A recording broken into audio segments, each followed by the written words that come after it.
आइया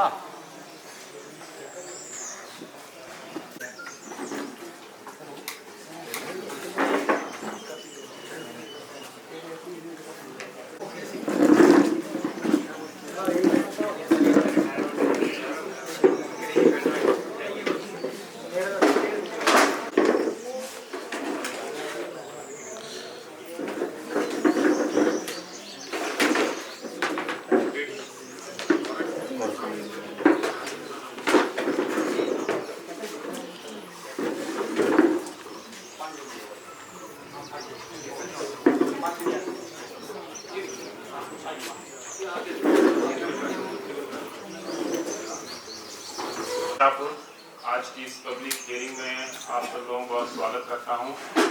इस मौके पर यहाँ पर उपस्थित स्थानीय पंचायत के प्रधान श्रीमती संजू कुमारी जी, उप प्रधान मुख्तियार खान जी, SR से आए हुए हमारे डायरेक्टर वीरेंद्र जी, विभिन्न विभागों से आए हुए अधिकारीगण और यहाँ की स्थानीय जनता। जैसा कि आपको पता है कि हिमाचल प्रदेश सरकार ये विचार रखती है कि जो कांगड़ा एयरपोर्ट है इसका एक्सटेंशन होना चाहिए। तो उसके लिए 10 मार्च को एक हमने पब्लिक नोटिस निकाला था न्यूज़पेपर्स में। उसके बाद एक पब्लिक प्राइवेट एजेंसी को हायर किया गया था SR को, जिससे कि वीरेंद्र जी आए हुए हैं। इन्होंने ये है वीरेंद्र जी, तो इन्होंने घर घर में जाके सर्वे किया है आपके इलाके का, बाकी ओवरऑल क्या पॉसिबिलिटी दी। इस जो स्टडी है इसका नाम है सोशल इम्पैक्ट स्टडी, कि जब एयरपोर्ट का एक्सपेंशन हुआ तो लोगों के जो स्थानीय जनता है उस पर क्या असर पड़ेगा, इसका उनकी आर्थिकी में क्या असर पड़ेगा, और ओवरऑल पूरे एरिया की डेवलपमेंट पे इसका क्या असर पड़ेगा। तो मैं जस्ट कुछ शब्द इसके बारे में बोलूंगा। इसके बारे में जिन्होंने अपनी स्टडी की है पिछले 1 महीने में SR एशिया वालों ने, ये आपके सामने आपकी स्टडी रखेंगे, अपनी स्टडी रखेंगे इन्होंने क्या क्या पाया, इसमें क्या फायदे हैं एयरपोर्ट बनने के, एक्सपेंशन होने के, और क्या क्या नुकसान होंगे। उसके बाद फिर आप लोगों के ऑब्जेक्शन लिए जाएंगे कि आप लोग क्या सोचते हैं कि अगर एक्सपेंशन होता है तो आप लोगों को क्या उसमें चाहिए, और आपकी क्या ऑब्जेक्शन है कि एक्सपेंशन नहीं होना चाहिए। जो भी आपके व्यूज हैं वो इनकी स्टडी के जो आप स्टडी रखेंगे उसके बाद आप यू आर फ्री, आप अपने जो भी आपके व्यूज हैं वो आप रख सकते हैं। हम जो भी यहाँ से इस आज की रिपोर्ट में जो भी व्यूज होंगे उनको हम इकट्ठा करेंगे और जो सरकार को भेज देंगे। सरकार जो है अपने स्तर पे जो एक्सपर्ट ग्रुप है वो बिठाएगी, वो स्टडी करेगा कि क्या सही है क्या गलत है। तो जैसे कि आपको पता है कि जो एयरपोर्ट है प्रेजेंटली इसकी जो स्ट्रिप है वो 1310 मीटर की है, जिसमें कि ATR 72 हवाई जहाज उतर सकते हैं, जिनकी जनरली कैपेसिटी होती है अराउंड 80 पैसेंजर्स। लेकिन स्ट्रिप की लंबाई छोटी होने के कारण वो 50 से 60 पैसेंजर उसमें आ पाते हैं, और जिसकी वजह से जो किराया है वो बहुत ज्यादा होता है। इवन पीक सीजन में जो दिल्ली से यहाँ किराया है वो 20,000 से ऊपर भी चला जाता है। उसकी वजह से होता क्या है कि लोग जो है वो जनरली यहाँ पे एक तरह से सरकार का विचार है कि कांगड़ा को डिस्ट्रिक्ट टूरिस्ट हब बनाया जाए, तो टूरिस्ट का जो आगमन है वो प्रॉपर नहीं हो पाता है, नंबर 1। और नंबर 2 उसी संदर्भ में सरकार चाहती है कि जो स्ट्रिप की जो लंबाई है वो पहले फेज में 2 फेज होंगे एक्सपेंशन के। जो फर्स्ट फेज है जो पब्लिक हियरिंग है वो है फर्स्ट फेज की। फर्स्ट फेज में जो स्ट्रिप की लंबाई है उसको बढ़ा के ये विचार रखा गया है कि उसको 1900 मीटर कर दिया जाएगा। और जो सेकंड फेज होगा वो उसकी जो लंबाई है बढ़ के 3000 मीटर के आसपास हो जाएगी। लेकिन जो हमारा पर्टिकुलर ये 3 वार्ड हैं, इसमें जो 3 गांव हैं आज के, इसमें रिछालू, घड़ोत और कियोड़ी, और एक हमारा जो गेड़ है वो परे है, गुटमा में चला गया है, तो उसकी सुनवाई वहाँ हो रही है। तो हमारा जो इफेक्टिव गांव है वो ओनली फेज 1 में ही होंगे। फेज 2 का तो पहले तक चला जाएगा सारा ये टुवार्ड्स मटौर। तो जैसे कि आपको पता है, जब भी कोई विकास होता है तो विकास के लिए ही भूमि की आवश्यकता होती है, भूमि पे ही विकास होना है। और जो पीछे भी जब एयरपोर्ट बना है तो मुझे पता चला कि कुछ लोग उस टाइम भी डिस्प्लेस हुए थे, फिर से दोबारा एक्सपेंशन हो रहा है, दोबारा से डिस्प्लेसमेंट हो रहा है। चलो एक तरह से ये जो अफेक्टेड फैमिलीज होंगी रियली उनके लिए तो तकलीफ दे क्षण है कि उनको फिर से डिस्प्लेस होना पड़ेगा। लेकिन स्टिल जब एयरपोर्ट बन गया है एक जगह तो एक्सपेंशन भी नेचुरली उसका होना ही है। जो सरकार का विचार है कि वो करना पड़ेगा, क्योंकि अगर हम बोले कि आज इसको डिले कर दें 1 साल के लिए तो ऐसा नहीं कि हमेशा डिले होता रहेगा, कभी ना कभी तो होते रहेगा। ये इसको एक्सपेंड होना है, इंटरनेशनल एयरपोर्ट बनना ही है एक तरह से हिमाचल का। तो एक्सपेंशन तो एक विकास एक निरंतर प्रक्रिया है, और विकास को रोक पाना उसको कुछ क्षणों के लिए रोका जा सकता है, लेकिन अगर हम ये सोचें कि परमानेंट रोक दिया जाएगा वो संभव नहीं होता।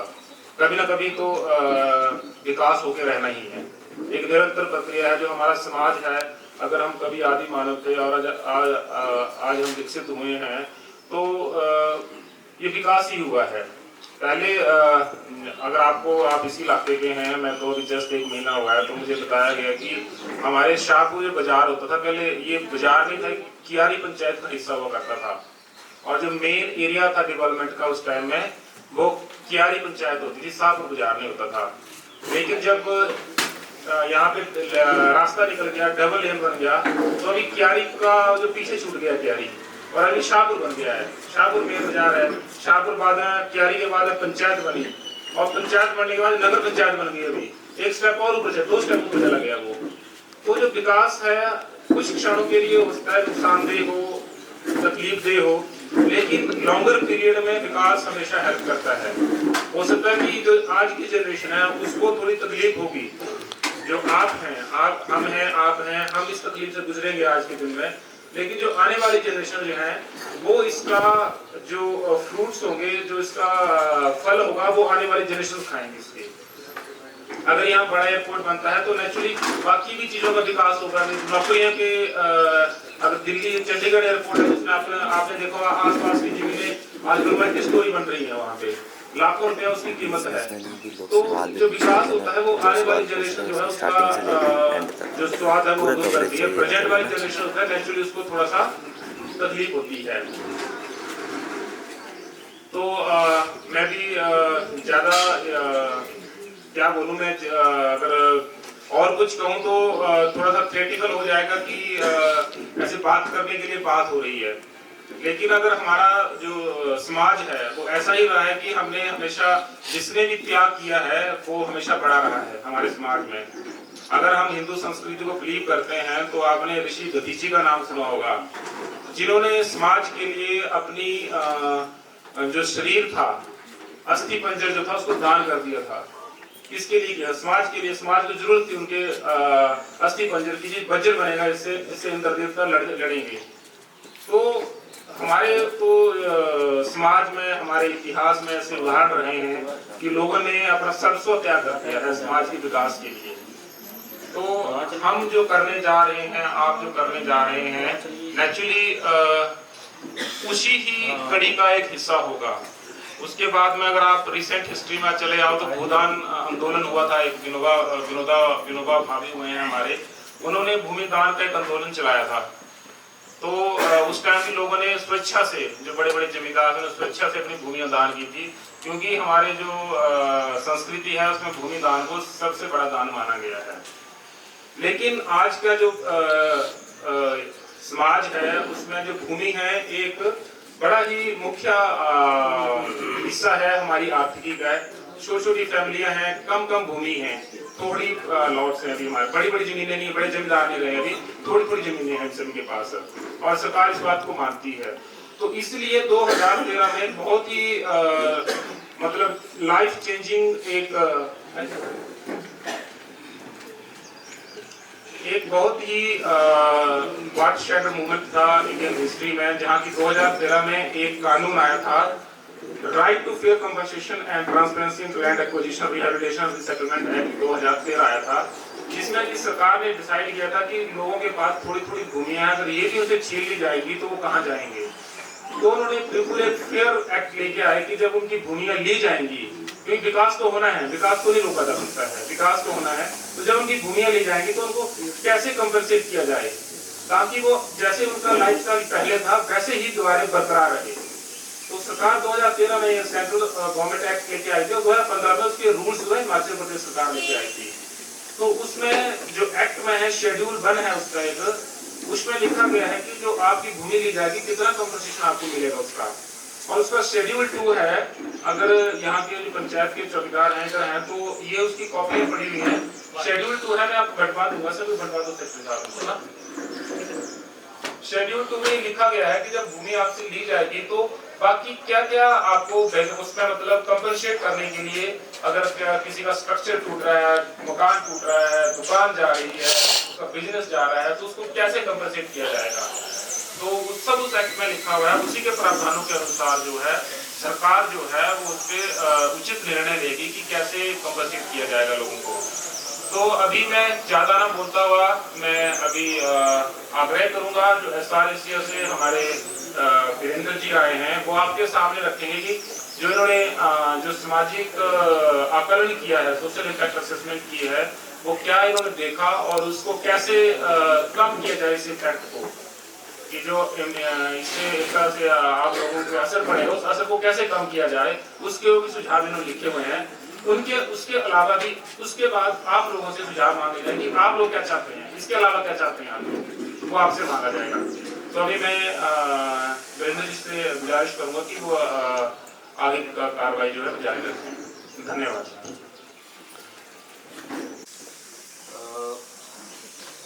जैसे सामने बताया, मेरा नाम वीरेंद्र है, मैं SRSCO कर रहा हूँ। और आपको ज्ञात होगा कि पिछले बारी जब हम लोग आए थे तो कुछ लोगों से मुलाकात हो पाई। हेलो, तो कुछ लोगों से मुलाकात हुई होगी, उसमें छूट गया होगी, लेकिन जितने लोगों की से बात हो पाई है टीम की, उनके आधार पर ये रिपोर्ट बनाई गई है। अभी हम लोगों ने जो ये 3 गांव हैं, 3 गांव में जो परिसंपत्तियाँ गई हैं उसका हमने इसमें डिटेल दिया हुआ है। इससे पहले कि जब मैं डिटेल में जाऊं तो थोड़ा कुछ इम्पोर्टेंट बातें आपको बता देता हूं। ये जो हम लोगों ने ये स्टडी करी है, एक इंडिपेंडेंट पार्टी की तरह करी है, और ये जो लैंड एक्विजिशन एक्ट 2013 है उसके अंतर्गत की गई है। इसको सामाजिक समाघात इसको बोला जाता है, जिसमें सरकार का जो लैंड एक्विजिशन का प्राविधान है उसमें कुछ चीज़ें इस तरीके से देखी जाती हैं कि भाई इस पर समाज का कितना प्रभाव पड़ेगा और उन प्रभावों के क्या दूरगामी परिणाम होंगे और किस तरीके से जो प्रभाव है उनको कम किया जा सकता है। इसके साथ साथ ये भी होता है कि भाई हम लोग जब जाएंगे साइट में तो ये देखने की कोशिश करेंगे कि जो लैंड है वो जो प्रोजेक्ट के लिए ली गई है वो कम से कम हो। कभी पुराने टाइम में होता था कि ज़्यादा से ज़्यादा लैंड ली जाती थी, अभी ये प्राविधान है कि तो जितनी ज़रूरत है उतनी लैंड आपको उस प्रोजेक्ट के लिए ली जाए।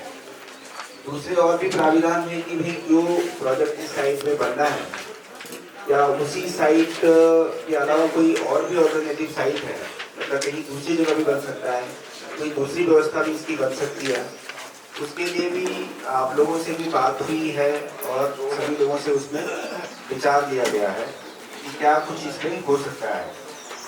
तो जितनी भी हमारे पास इंफॉर्मेशन निकली है उसमें ये तो हमें लगभग जानकारी है कि भाई जो आप लोगों के किस किस गांव में कितना कितना नुकसान होने वाला है, जैसे अगर मैं ये पढ़ता हूँ तो ये गांव जो बड़ौत है इसमें करीबन 0.12 हेक्टेयर जमीन जाती है और एक संपर्क मार्ग भी जाता है, सिंचाई की नालियाँ भी जाती हैं, एक मंदिर भी इससे अफेक्ट होता है और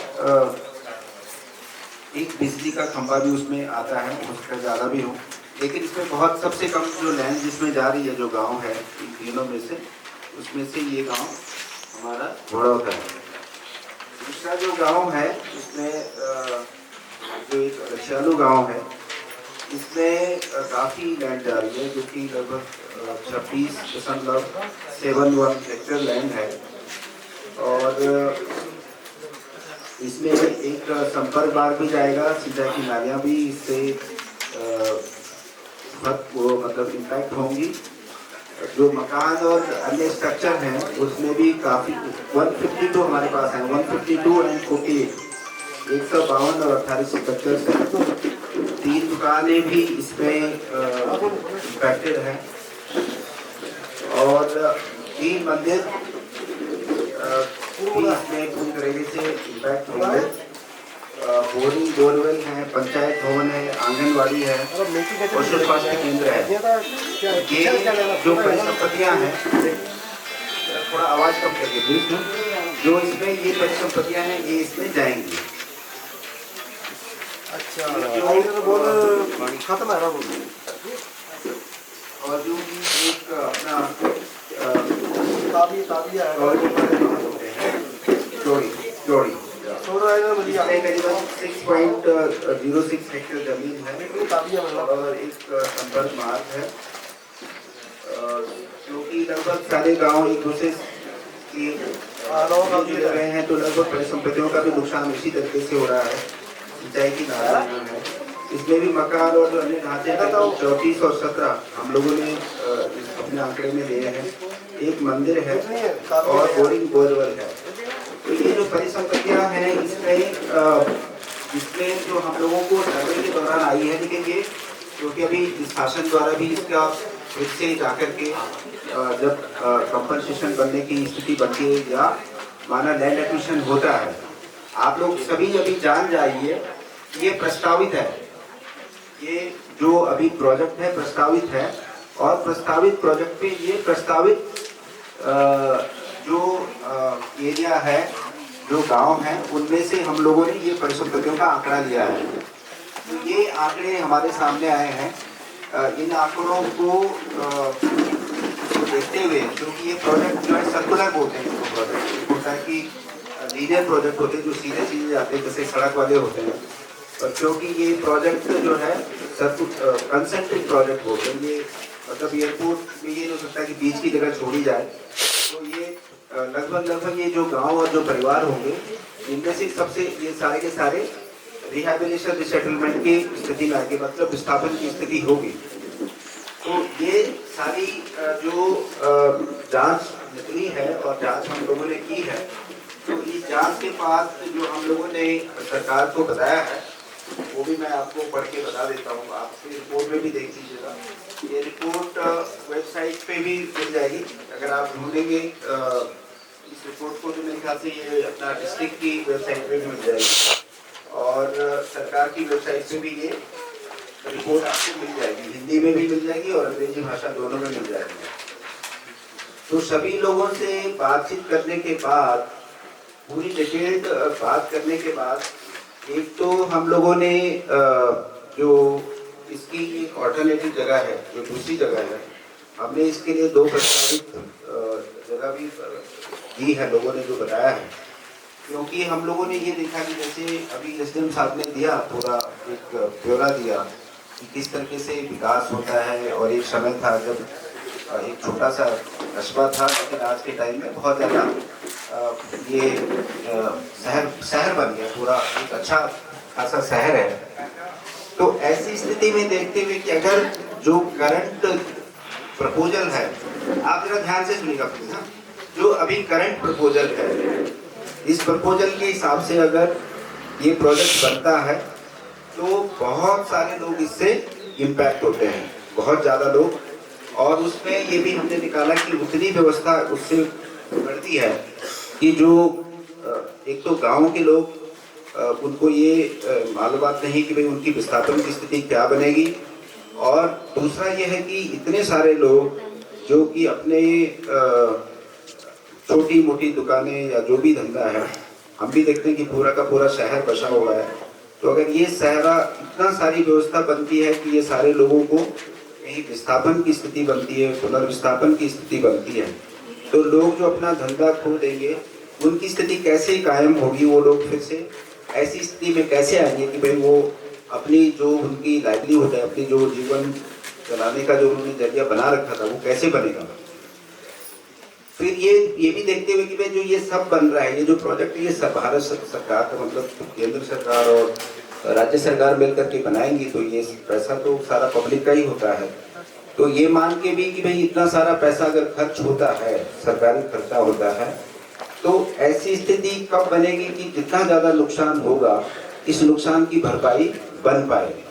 तो इसमें भी एक बिल्कुल सही आंकड़ा निकालने में हम लोगों को नहीं निकल पाया कि भाई अगर इतने सारे लोगों की अपने व्यवसाय को खो देंगे, नौकरी खो देंगे, तो उनका सरकार के पास आज तो ये है कि भाई नौकरी का कोई प्रावधान नहीं है, मतलब सरकारी नौकरियां तो जा ही रही हैं। तो इन सारी चीज़ों को देखते हुए जो अल्टरनेटिव सुझाए हैं उसमें ये है कि एक अल्टरनेटिव ये है कि अगर जो भी एक्सपेंशन वाली स्थिति है वो है कांगड़ा साइड में, तो एक दूसरी स्थिति जो है बनती है कि कांगड़ा वाली साइड में बहुत ज़्यादा और बहुत डेंस पॉपुलेशन है। वहाँ पे जो काम धंधे भी है, दुकानें हैं, जो भी अपने लोगों के जो भी कारोबार है वो बहुत डेंस और बहुत ही अच्छे, बहुत ज़्यादा पॉपुलेटेड है। ये हमें नहीं पता कि कितने करोड़ों का उसमें अगर ऐसी स्थिति बनती तो कितने करोड़ों का जो अभी सरकार का भी जो एक अपना रेवेन्यू है और कितने लोगों की जो अपना रोजगार है वो खो देंगे उसकी भी एक सही आंकड़ा नहीं हमारे पास है। लेकिन ये जरूर है कि अगर ये अपना धर्मशाला वाला जो साइड है उस साइड को देखते हुए कि वहाँ जो है वहाँ की जो डेंसिटी है पॉपुलेशन की वहाँ बहुत कम है, और भले रिच है उसमें घाटी है, लेकिन आज के टाइम में बहुत सारी एडवांस आर्किटेक्चर और इंजीनियरिंग है। भले वो हमारे परिधि में आने वाला वो विषय नहीं है, लेकिन ये है कि भाई जिससे ऐसी व्यवस्था जिससे कम से कम लोगों का विस्थापन बन पाए, ऐसी व्यवस्था जिसमें सरकार का कम से कम पैसा बन पाए, ऐसी व्यवस्था जिसमें लोगों को कम से कम परेशानियों से गुजरना पड़े। तो ऐसी स्थिति के आधार पर जो बना है, एक तो ये है कि भाई उसको जो एक्सपेंशन है आप उसको दूसरी डायरेक्शन में बनाएं। उसमें दूसरा भी ऑल्टरनेटिव बन सकता है कि 1-1 किलोमीटर, या तो 1 किलोमीटर आप धर्मशाला साइड में लेके जाएंगे, 1 किलोमीटर अगर आप उसको कांगड़ा साइड में लेके जाएंगे, तब भी जो आपका डिस्प्लेसमेंट वाली स्थिति है उसको बहुत बचती है, सरकार का पैसा भी उसमें बचता है और लोगों का कष्ट भी उसमें बहुत कम होता है। ऐसी स्थिति में जबकि सरकार कोई बिल्कुल ही ऑल्टरनेटिव ऐसी जगह देखना चाहे कि जहां पर पॉपुलेशन डेंसिटी बिल्कुल मिनिमल है और जगह की उपलब्धि भी है, तो वो भी हम लोगों ने इसमें ऑप्शन दिया है कि भाई सरकार उसको भी आके उस वाली व्यवस्था को भी देखे जहां पर कि यहाँ के लोगों को बिल्कुल किसी विस्थापन का सामना नहीं करना पड़ेगा, और ऐसी लैंड अवेलेबल है जिस लैंड पे कोई भी अभी मतलब मिनिमम 5-7 फैमिलीज हम लोगों ने उस साइड का दौरा भी करा था, तो वो जगह अवेलेबल है। उसकी टेक्निकल फिजिबिलिटी अलग बात है, वो टेक्निकल फिजिबिलिटी भी टेक्निकल एक्सपर्ट का देखने का मामला है, लेकिन एक अवेलेबिलिटी और एक ऑप्शन का मामला जो कि आप लोगों के बीच में से निकला है और हमने आपके ही साथ विचार विमर्श के बाद उसको आगे सरकार को भेजा है। तो ये तो हमने ऑल्टरनेटिव की व्यवस्थाएं भी सरकार को दी है। जैसे इसमें भी बिल्कुल क्लियर हो जाना चाहिए कि ये जो रिपोर्ट है, ये जैसे सरकार की जो अपनी एक कमेटी बनती है, वो कमेटी इसमें फाइनल मतलब एक्शन लेती है, लेकिन हमने भी इस अभी ड्राफ्ट रिपोर्ट में हमने भी रिकमेंडेशन नहीं करी है, मतलब एज ए थर्ड पार्टी हम लोगों ने इसका एक्सपेंशन इसमें लैंड एक्विजिशन में अभी इस वाले जो प्रपोज्ड वाला एरिया है उसमें नहीं करा है, इसमें ऑल्टरनेटिव भी दिए हुए हैं। ऐसी स्थिति में कि सरकार नहीं मानती है ऑल्टरनेटिव को, क्योंकि अल्टीमेटली ये गवर्नमेंट को भी डिसीजन लेगा कि भाई हमें वही बनाना है या नहीं बनाना है। लेकिन आपसे बातचीत करते हुए और एज ए एक इंडिपेंडेंट एजेंसी हम लोगों ने ये ऑल्टरनेटिव दिए हैं। और जैसे मैंने बताया कि ऑल्टरनेटिव सामाजिक और आर्थिक दृष्टि से पड़ने वाले जो भी नेगेटिव इम्पैक्ट्स हैं उनको कम करने के लिए दिए गए हैं। तो ये तो ऑल्टरनेटिव की बात थी। और जो दूसरी बात है कि अगर ये ऑल्टरनेटिव नहीं माने जाते हैं तो ऐसी स्थिति में क्या करना चाहिए, वो हम लोगों ने वो भी सुझाव सरकार को अपनी रिपोर्ट के माध्यम से बताए हैं। उसमें जो सबसे पहले हम लोगों ने ये बताया है कि यदि ऐसी स्थिति बनती है कि सरकार ने फाइनल एक्सपर्ट कमेटी या सरकार जो अगर ऐसा इसमें ऐसा डिसीजन लेती है कि भाई ये हमने लैंड को इसी जो प्रपोज्ड एरिया है इसी में एक्सपेंड करना है, तो सबसे पहले लोगों की रिहेबिलिटेशन डिसेबलमेंट की, उनको विस्थापन पुनर्स्थापन की जो व्यवस्था है उसको बनाया जाए, उसको बताया जाए। लेकिन ये डेफिनेटली तब बनेगी जैसे एक बार अगर ये एक फॉर्मली इसमें इस प्रस्तावना को यस हो जाता है, इसके बारे में एक आगे बढ़ने की प्रक्रिया को मतलब सरकार बोलती है कि आगे बढ़िए, तो उसके बाद सबसे पहले ये हो जाना चाहिए कि भाई लोग क्या चाहते हैं, कहाँ लोग बसना चाहते हैं, कैसे वो उनको बसाया जाएगा, कहाँ बसाया जाएगा, कैसे उनका जो अपना जीवन सृजन के लिए जो भी करना पड़ता है उसका क्या होगा, कैसे उनके मकान बनेंगे, कैसे उनकी दुकान बनेगी, कैसे उनकी आय में वृद्धि बढ़ेगी। इसको RNR प्लान बोलते हैं, रिहेबिलिटेशन प्लान। तो इसके लिए हम लोगों ने सबसे पहले यही बोला है कि इसका जो डॉक्यूमेंट है, इसकी जो पॉलिसी है वो बननी चाहिए।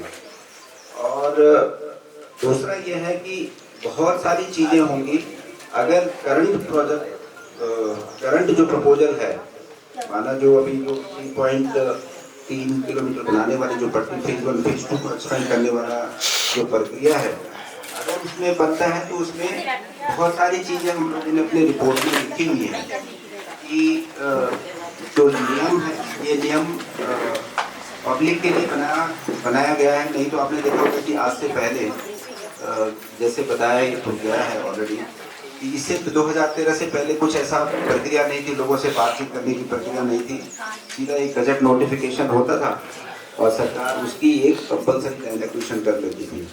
ये 2013 के बाद बहुत संभव हुआ है कि जहाँ आप लोगों की पार्टिसिपेशन से, आप लोगों की मर्जी से भी बोल सकता हूँ मैं कि आपकी भागीदारी से आप कैसे चाहते हैं, जैसे इसका नियम जो लॉ का जो टाइटल है वो यही है कि राइट टू फेयर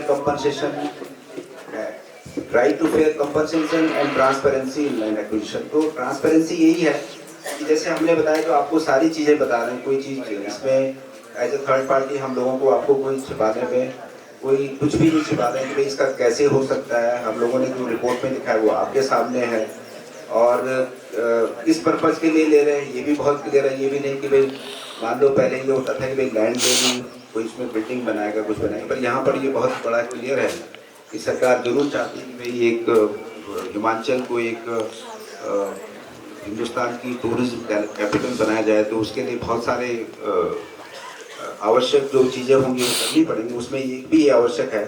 लेकिन ये भी अप्रिशिएट करना पड़ेगा कि भाई सरकार भी ये जरूर चाहती है कि लोग क्या क्या चाहते हैं, कैसे कैसे चाहते हैं, और जो भी लोगों की इनपुट है वो आए रिपोर्ट में और उस रिपोर्ट को फिर हम लोग उसमें एक अपना एक्शन लें। तो इसी तरीके से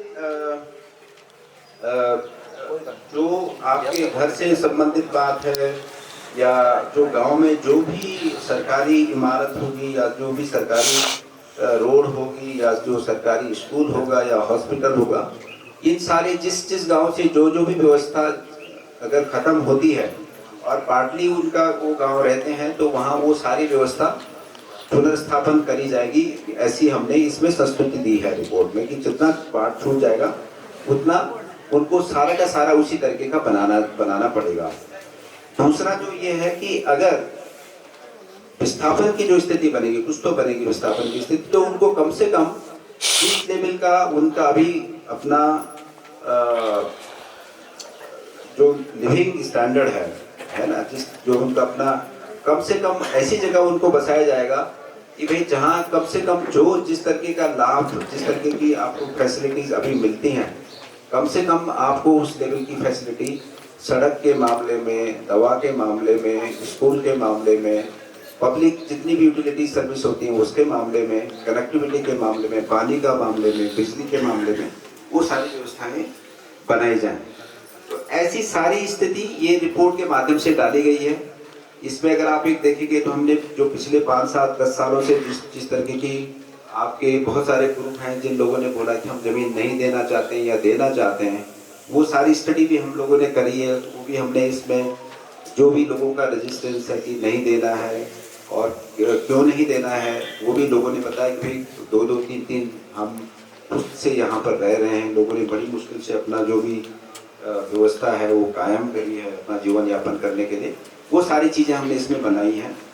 और एक पुरानी वाली स्थिति है कि जो पास्ट में जो लोगों के अपने एक्सपीरियंसेस हैं उसको भी इसमें साझा करा था कि सरकार के संज्ञान में हो कि ऐसा होता है कि जब लोगों की लैंड ली जाती है तो जो उनका राइट होता है वो उनको मिल नहीं पाता है, कहीं ना कहीं लोग वंचित रह जाते हैं। तो उस स्थिति को भी देखना चाहिए।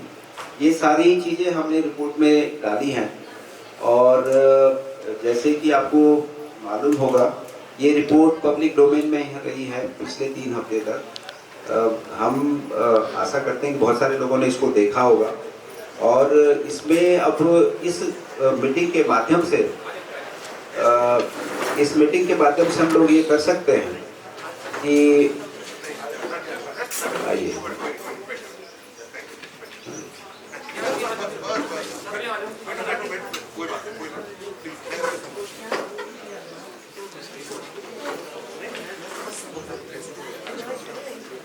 तो इस मीटिंग के माध्यम से अभी हम लोग जो पॉइंट हम लोगों ने आपसे साझा करे हैं, इसके अलावा भी अगर किसी के कोई भी और पॉइंट होंगे, आप लोग कोई एडिशनल इनपुट इसमें देना चाहें या कोई ऐसी बात हो कि जो इसमें रिपोर्ट में नहीं साझा की गई हो, छूट गई हो, तो ये मंच है और ये एकदम बिल्कुल खुला मंच है जिसमें आप अपनी बातों को रखें। उसको हम, ये रिपोर्ट अभी फाइनल नहीं है, ड्राफ्ट रिपोर्ट है। और इस ड्राफ्ट रिपोर्ट में जितनी भी आप लोगों के और भी पॉइंट आएंगे, उन पॉइंट को हम ये साझा करके इसमें लिख करके जो फाइनल रिपोर्ट आएगी वो भी फिर आपके पास आएगी, आपके प्रधानों के पास आएगी, सभी लोगों के पास आएगी, शासन के पास आएगी। तो आप ये भी देख सकते हो कि जो पॉइंट छूट गए थे और जो इसमें नहीं शामिल हुए हैं, उन पॉइंट को फिर हम इसमें डाल करके फिर से एक फाइनल रिपोर्ट बनाएंगे। तो अब मैं चाहूँगा कि आप लोग अपना जो इसमें रिपोर्ट में जो फीडबैक देना चाहें, कोई भी एडिशनल पॉइंट आपका हो तो आपका स्वागत है। आप अपना नाम बताएं, अपना गांव बताएं, क्योंकि यहाँ पे 3 गाँव की भी एक इकट्ठी मीटिंग है। तो अपना नाम बताएं, गांव बताएं और अपना पॉइंट बताएं। हम उस आपके पॉइंट को अपने रिकॉर्ड में डालेंगे और अपनी रिपोर्ट में शामिल करेंगे। हाँ, विलेज वाइज दे देते हैं। उनके भी ऑब्जेक्शंस हैं या सजेशंस हैं वो विलेज वाइज दें और लिखित रूप में होंगे तो ज़्यादा अच्छा रहेगा, क्योंकि रिकॉर्ड रहेगा आपके पास भी और हमारे पास भी कि आपके क्या सजेशन है उसके बारे में। तो सबसे पहले सबसे छोटा विलेज है बड़ौत। तो बड़ौत पे अगर है किसी का ऑब्जेक्शन तो बड़ौत वाले कुछ बोलना चाहते हैं तो प्लीज बोल भी सकते हैं, और अगर रिटर्न में कुछ देना चाहते हैं तो दे सकते हैं। विलेज बड़ौत। चौकीदार अगर ग्राम पंचायत के कहीं इधर हैं तो प्लीज आ जाएं। इधर जी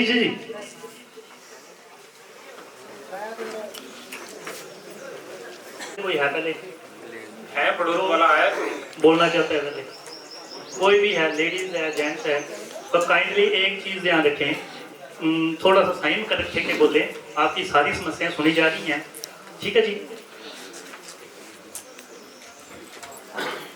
हाँ इन्होंने बोला है, आप बोल सकते हैं, दोनों ही ऑप्शन आपके पास है। रशियालू कौन ये दिया था। चलो लिया ये, हाँ ध्यान करके देना। नाम जरा बताइए अपना। नाम बताना है आपने, नाम अपना। लिया सुभद्रा। सुभद्रा देवी, देखिए रशियालू। बल्ले में जमीन हमारी ना तार लगी है, तब यहाँ बांधे बूंदे थे कणक चरी तो के गब्बे आई है तो क्या करना भी ऐसा भी। नहीं जमीन किसके नाम, आपके नाम पे नहीं होगी शायद ना? तो ना जमीन तो हमारी सास के नाम पर है ना। हाँ उनका नाम बताइए ना, फिर उनका नाम तो रतनी रत्नी देवी लिखिए ना।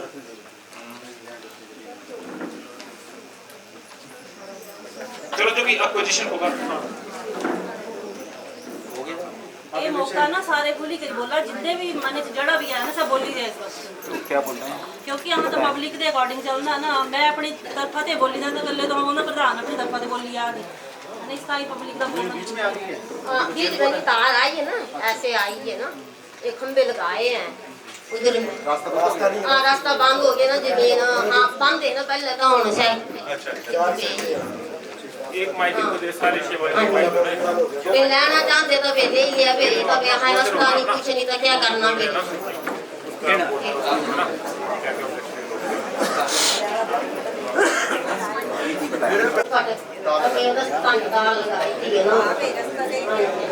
परेशान हुआ आपके। हाँ जी।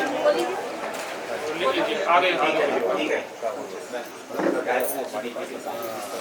माइक लाइए मेरा ये लिखत पता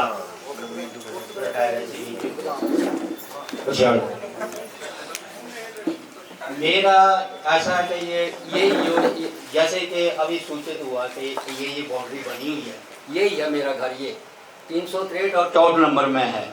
तो बाकी तो पीछे का जितना भी ज़मीन है वो सभी आगे ही है। तो ये 63 और 14 नंबर 15 मरले टोटल वो मकान ही है ये जो है। तो अभी मेरा ऐसी बात है कि कोई आगे पीछे तो कोई ज़मीन रही नहीं, तो सरकार अगर अड्डा बनाना ही चाहती है, जैसे आपने बताया जो भी सुझाव है, तो उसको भी ग्रहण कर ले, ताकि मैं फिर कहीं दूसरी जगह अच्छे तरीके से लिख हो जाऊँ, सेटल हो जाऊँ। तो मैं ये लिखित रूप में एप्लीकेशन दे रहा हूँ आपके माध्यम से सरकार को।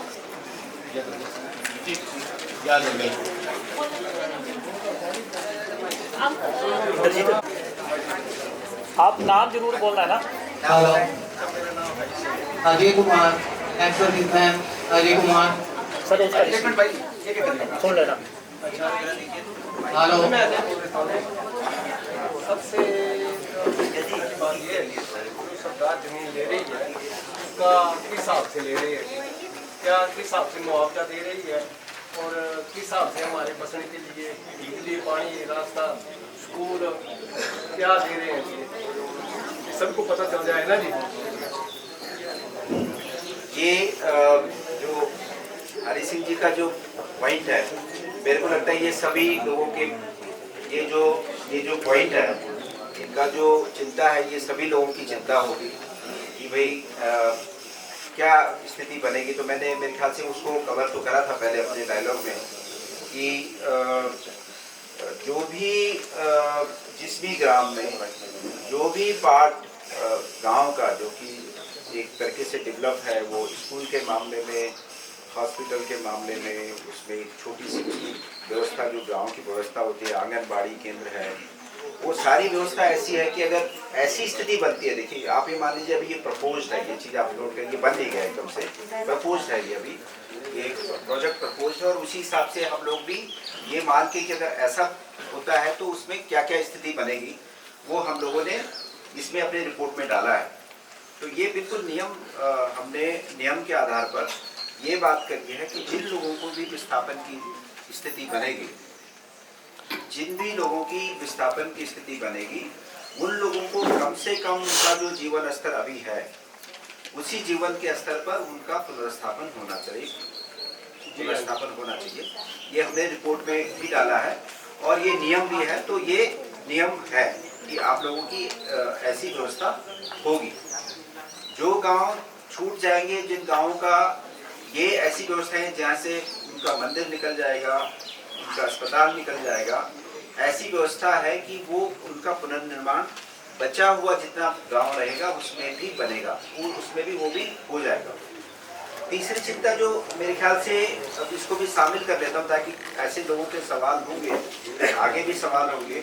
जो प्रताप चंद जी का सवाल है, ये जरूरी है कि भाई अगर मेजोरिटी ऑफ लैंड आपकी ली गई है और एक छोटा सा टुकड़ा आपका लैंड का छूट जाता है मान लो, तो वो भी हमारी संस्कृति रहेगी अपनी रिपोर्ट में कि भाई जब वो सारी लैंड ही आपने ले ली है, माना उसका कुछ एग्रीकल्चर का है, कुछ उसका व्यवसाय का है, अगर वो सारा पार्ट चला गया है तो ये भी हम सिफारिश करेंगे आप लोगों के बिहाफ में कि अगर ऐसा इनसिग्निफिकेंट सा एक टुकड़ा जमीन का बच जाता है जिसमें आदमी ना तो मकान बना पाए, या क्योंकि एयरपोर्ट वाला इलाका रहेगा तो बहुत सारी उसमें बंदिशें भी रहेंगी, हो सकता है आप उसमें मकान बना पाओ नहीं बना पाओ, तो या उसमें आने वाली उसमें सड़कें, क्योंकि एयरपोर्ट अगर बनता है तो उसके चारों तरफ की आपको पता है सुरक्षा व्यवस्था बनती है, सड़कें बनती हैं, एक्सेस पॉइंट बनते हैं।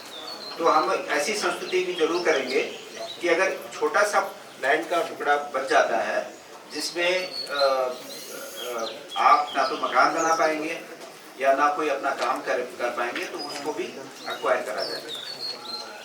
ठीक है सर? ठीक है सर।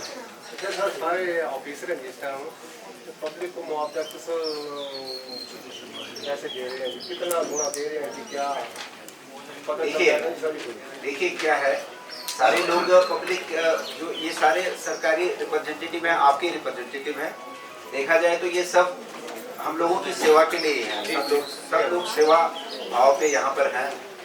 तो कोई भी इनको ये नहीं चाहता कि आपको कम मतलब कम मिले, ज़्यादा से ज़्यादा मुआवजे की सिफारिश हम लोगों ने भी करी है, अपनी रिपोर्ट में करी है कि मार्केट रेट के हिसाब से दिया जाए।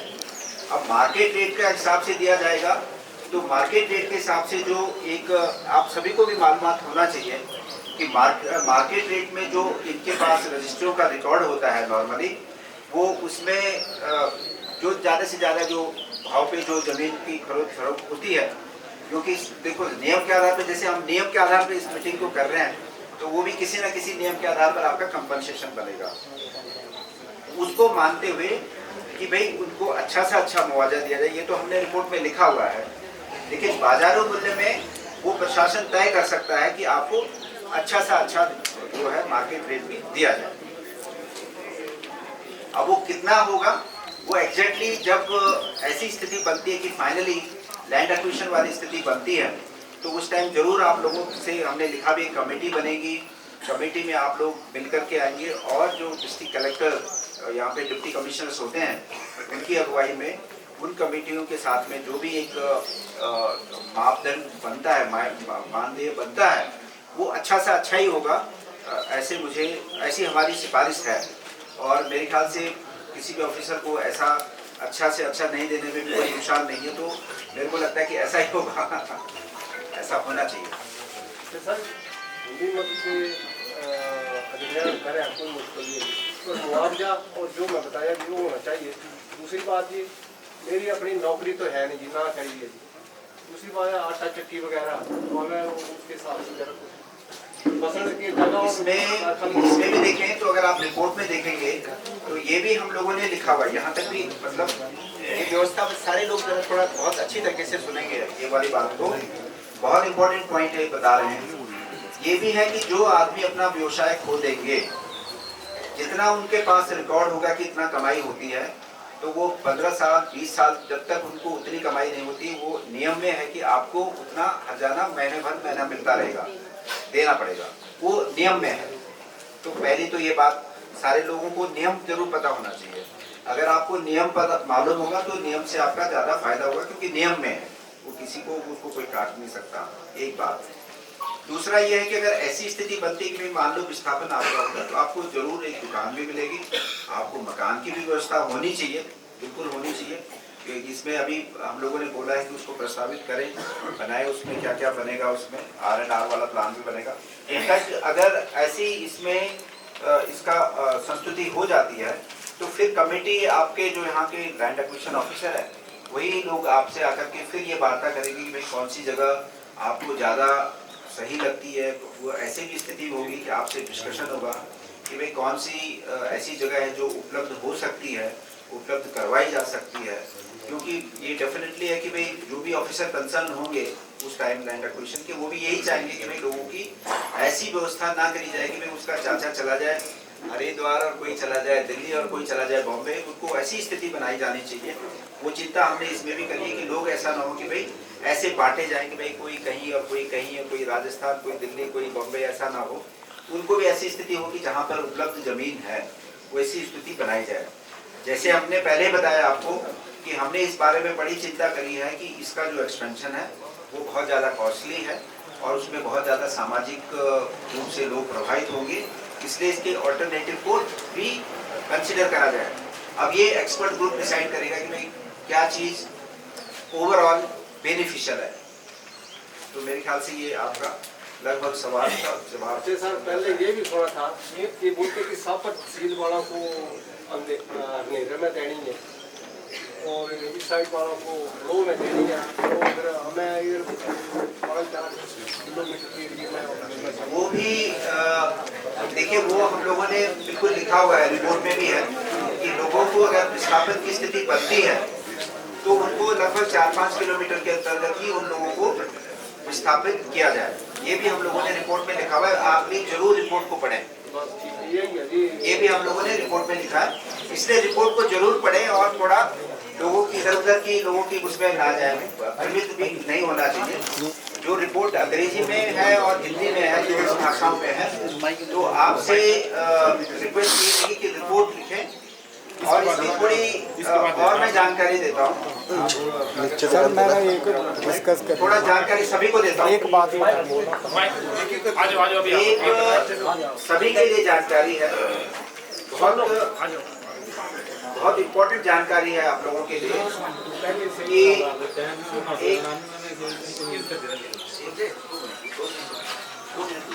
कर रहे हैं यहाँ पे हम लोग। सरकारी ऑफिसर का मतलब ये होता है कि जो ये बात सत्यापित हो जाती है कि भाई जब हम लोग ये काम कर रहे हैं तो कोई इस मीटिंग को सत्यापित करने के लिए कि ये मीटिंग हुई है और लोगों ने अपने जानकारी इसमें दी है।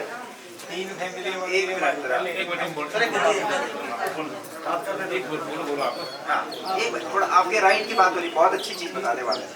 देखिए, ये रिपोर्ट अभी बनी, ये रिपोर्ट फाइनल बनने के बाद इस रिपोर्ट में अगर कोई चीज, सब लोग ध्यान से सुनिए, अगर इस रिपोर्ट में कोई चीज आपके हित से वंचित रह गई हो, नहीं रह गई हो, तो आप डिप्टी कलेक्टर के ऑफिस में आपको 2 महीने का और टाइम मिलता है। आप अपने पॉइंट की वहां पर भी अपनी कंप्लेंट के रूप में आप डाल सकते हो एंड उसमें डिप्टी कमिश्नर इम्पावर्ड है कि आपकी प्रॉब्लम को सुनेंगे और उसका निवारण करेंगे। ये बहुत इंपॉर्टेंट चीज है। अगर आपकी समस्या तब भी नहीं सुनी जाती है तो आपको आगे के रास्ते भी खुले हुए हैं, आप कोर्ट की व्यवस्था में जा सकते हैं। मतलब क्योंकि आपका राइट का बात है, ये कोई हम लोग गलत काम नहीं कर रहे हैं, मतलब कोर्ट भी ऐसी व्यवस्था है। इसलिए हम बोल रहे हैं कि जैसे ये व्यवस्था है जो खुला मंच है, जहाँ पर आप लोग अपनी बात को बताएंगे कि भाई इसमें क्या गलत है, क्या सही है, हमें जमीन देनी है, नहीं देनी है, हमें क्या चाहिए। सब लोगों ने बता दिया कि भाई आमतौर पे कि भाई जमीन का हमें बहुत अच्छा दाम मिलेगा तो हम देंगे। हम भी बोलते हैं क्यों नहीं दिया जाए, आपको अच्छा दाम दिया जाए, वो हमने इसमें संस्कृति भी करी है। उसके बावजूद भी अगर आपके पॉइंट रहते हैं जो इस रिपोर्ट में अभी जो बच गए होंगे उसको हम इसमें फाइनल लेके आएंगे। उसके बाद ये आपका कांगड़ा, तो डिस्ट्रिक्ट कांगड़ा में इसकी जो आपकी वेबसाइट है उसमें रहेगी और आप लोगों को 2 महीने का टाइम होगा कि आप फिर वहाँ भी जैसे ये अपना यहाँ पे कोई आपकी कोई इंक्वायरी होगी वो लेकर के आए, तो आप भी वहाँ पर आपका एक इंक्वायरी करो। हमने ये भी बोला कि कमेटी होगी, ग्रीवेंसेस कमेटी होगी, सरकारी कमेटी भी होगी, जिसमें आप लोग अपने जो आपके समस्याएं हैं उसमें उस अपनी समस्याओं को रख सकते हैं। अब आप बताएं।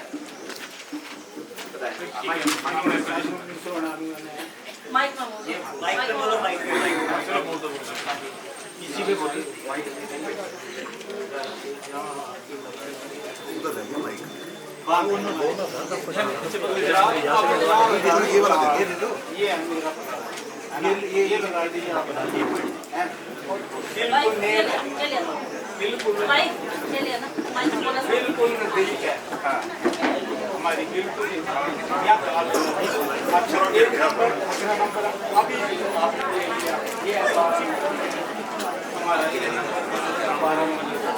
अभी लिया फिर दोबारा इसको छोड़ के नंबर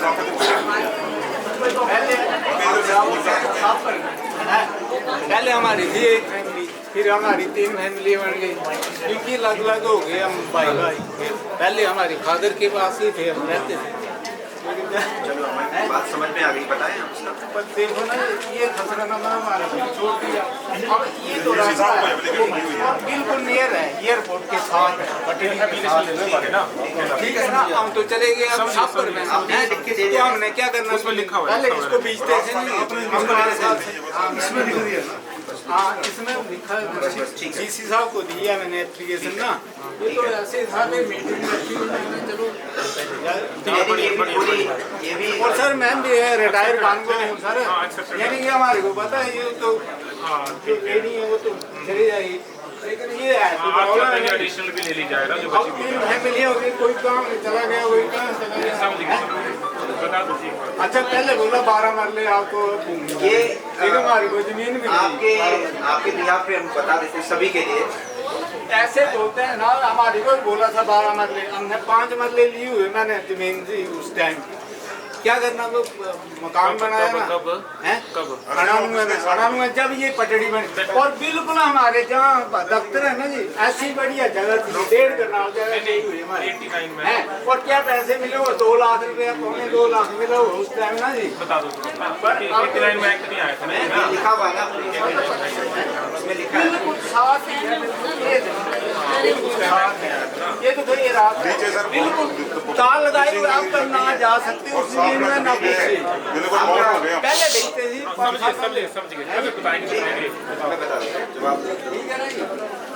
क्या करने, मैं सब यानी कि 13 किलोमीटर है आना।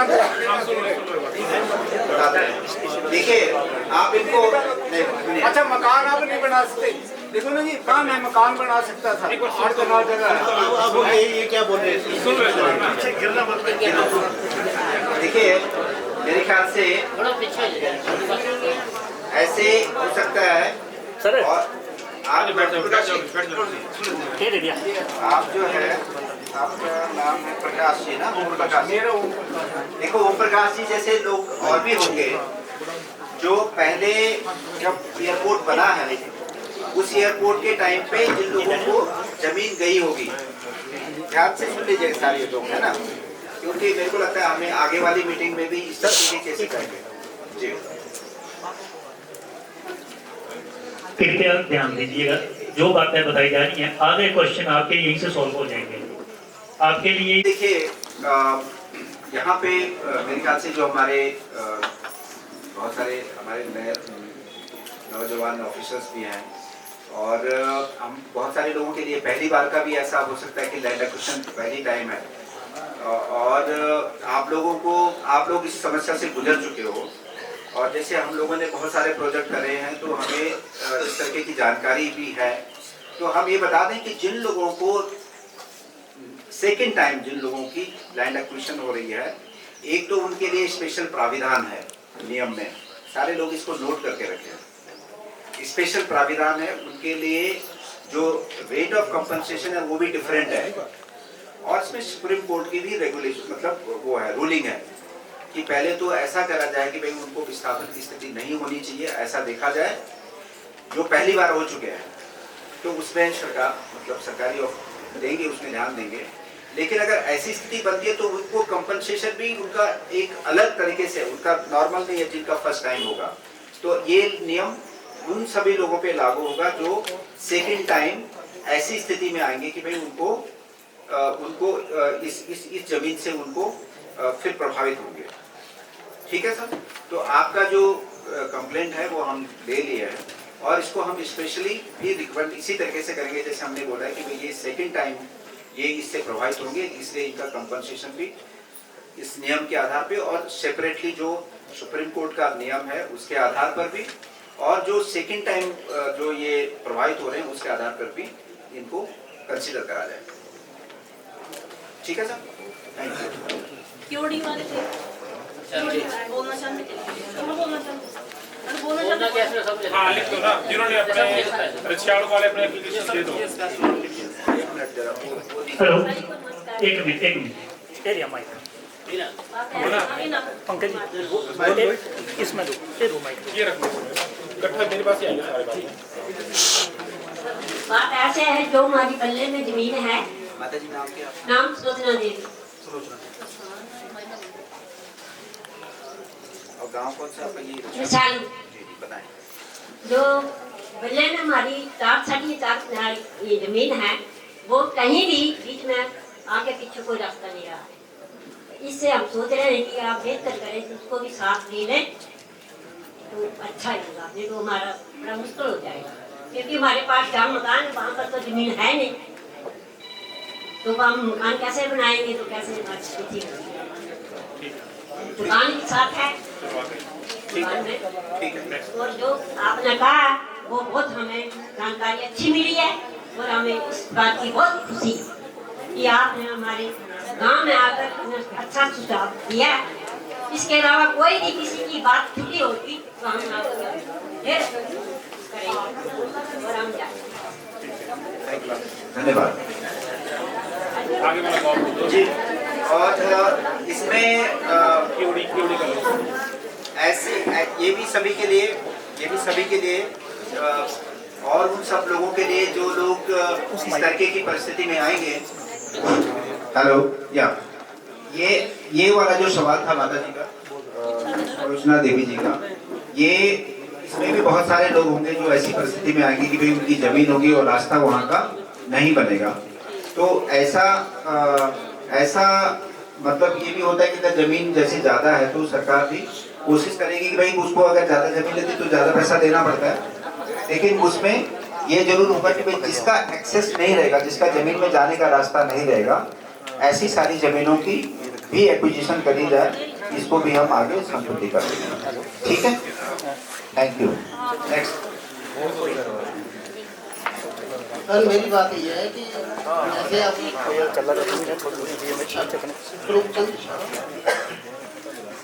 जैसे कि बाप के 2 बेटे हैं, तो एक की जमीन एक को बाप ने दे दी सनौरा में, एक को दे दी रिचार्ज में। अब रिचार्ज का जो रेट है वो और है, और सनौरा का रेट जो है कुछ और है। तो उन भाइयों का कसूर बताइए, उन भाइयों का क्या कसूर है? एक को पैसे ज़्यादा मिलते हैं, ज़्यादा हमारे तो छोटे को पैसे। ये सवाल हम बता देते हैं। हाँ जी। अभी गवर्नमेंट की भी रूलिंग आई है कि 1 प्रोजेक्ट 1 कॉस्ट। ठीक है, तो ये समस्या आपकी खत्म हो जाएगी। सर हो जाएगी वो तो, यानी ये लॉ आ गया ना, नोटिफिकेशन आ चुकी है, तो आप चिंता मत करिए इस बारे में। नहीं तो वो वाजिब होता है कि भाई को ज्यादा पैसा मिलता है, दूसरे को कम मिलता है, कोई बात नहीं। वो लिटिगेशन वाला तो मामला सनौरा में और साल में बहुत साल एक पैसे जगह नहीं बोल चुके हैं।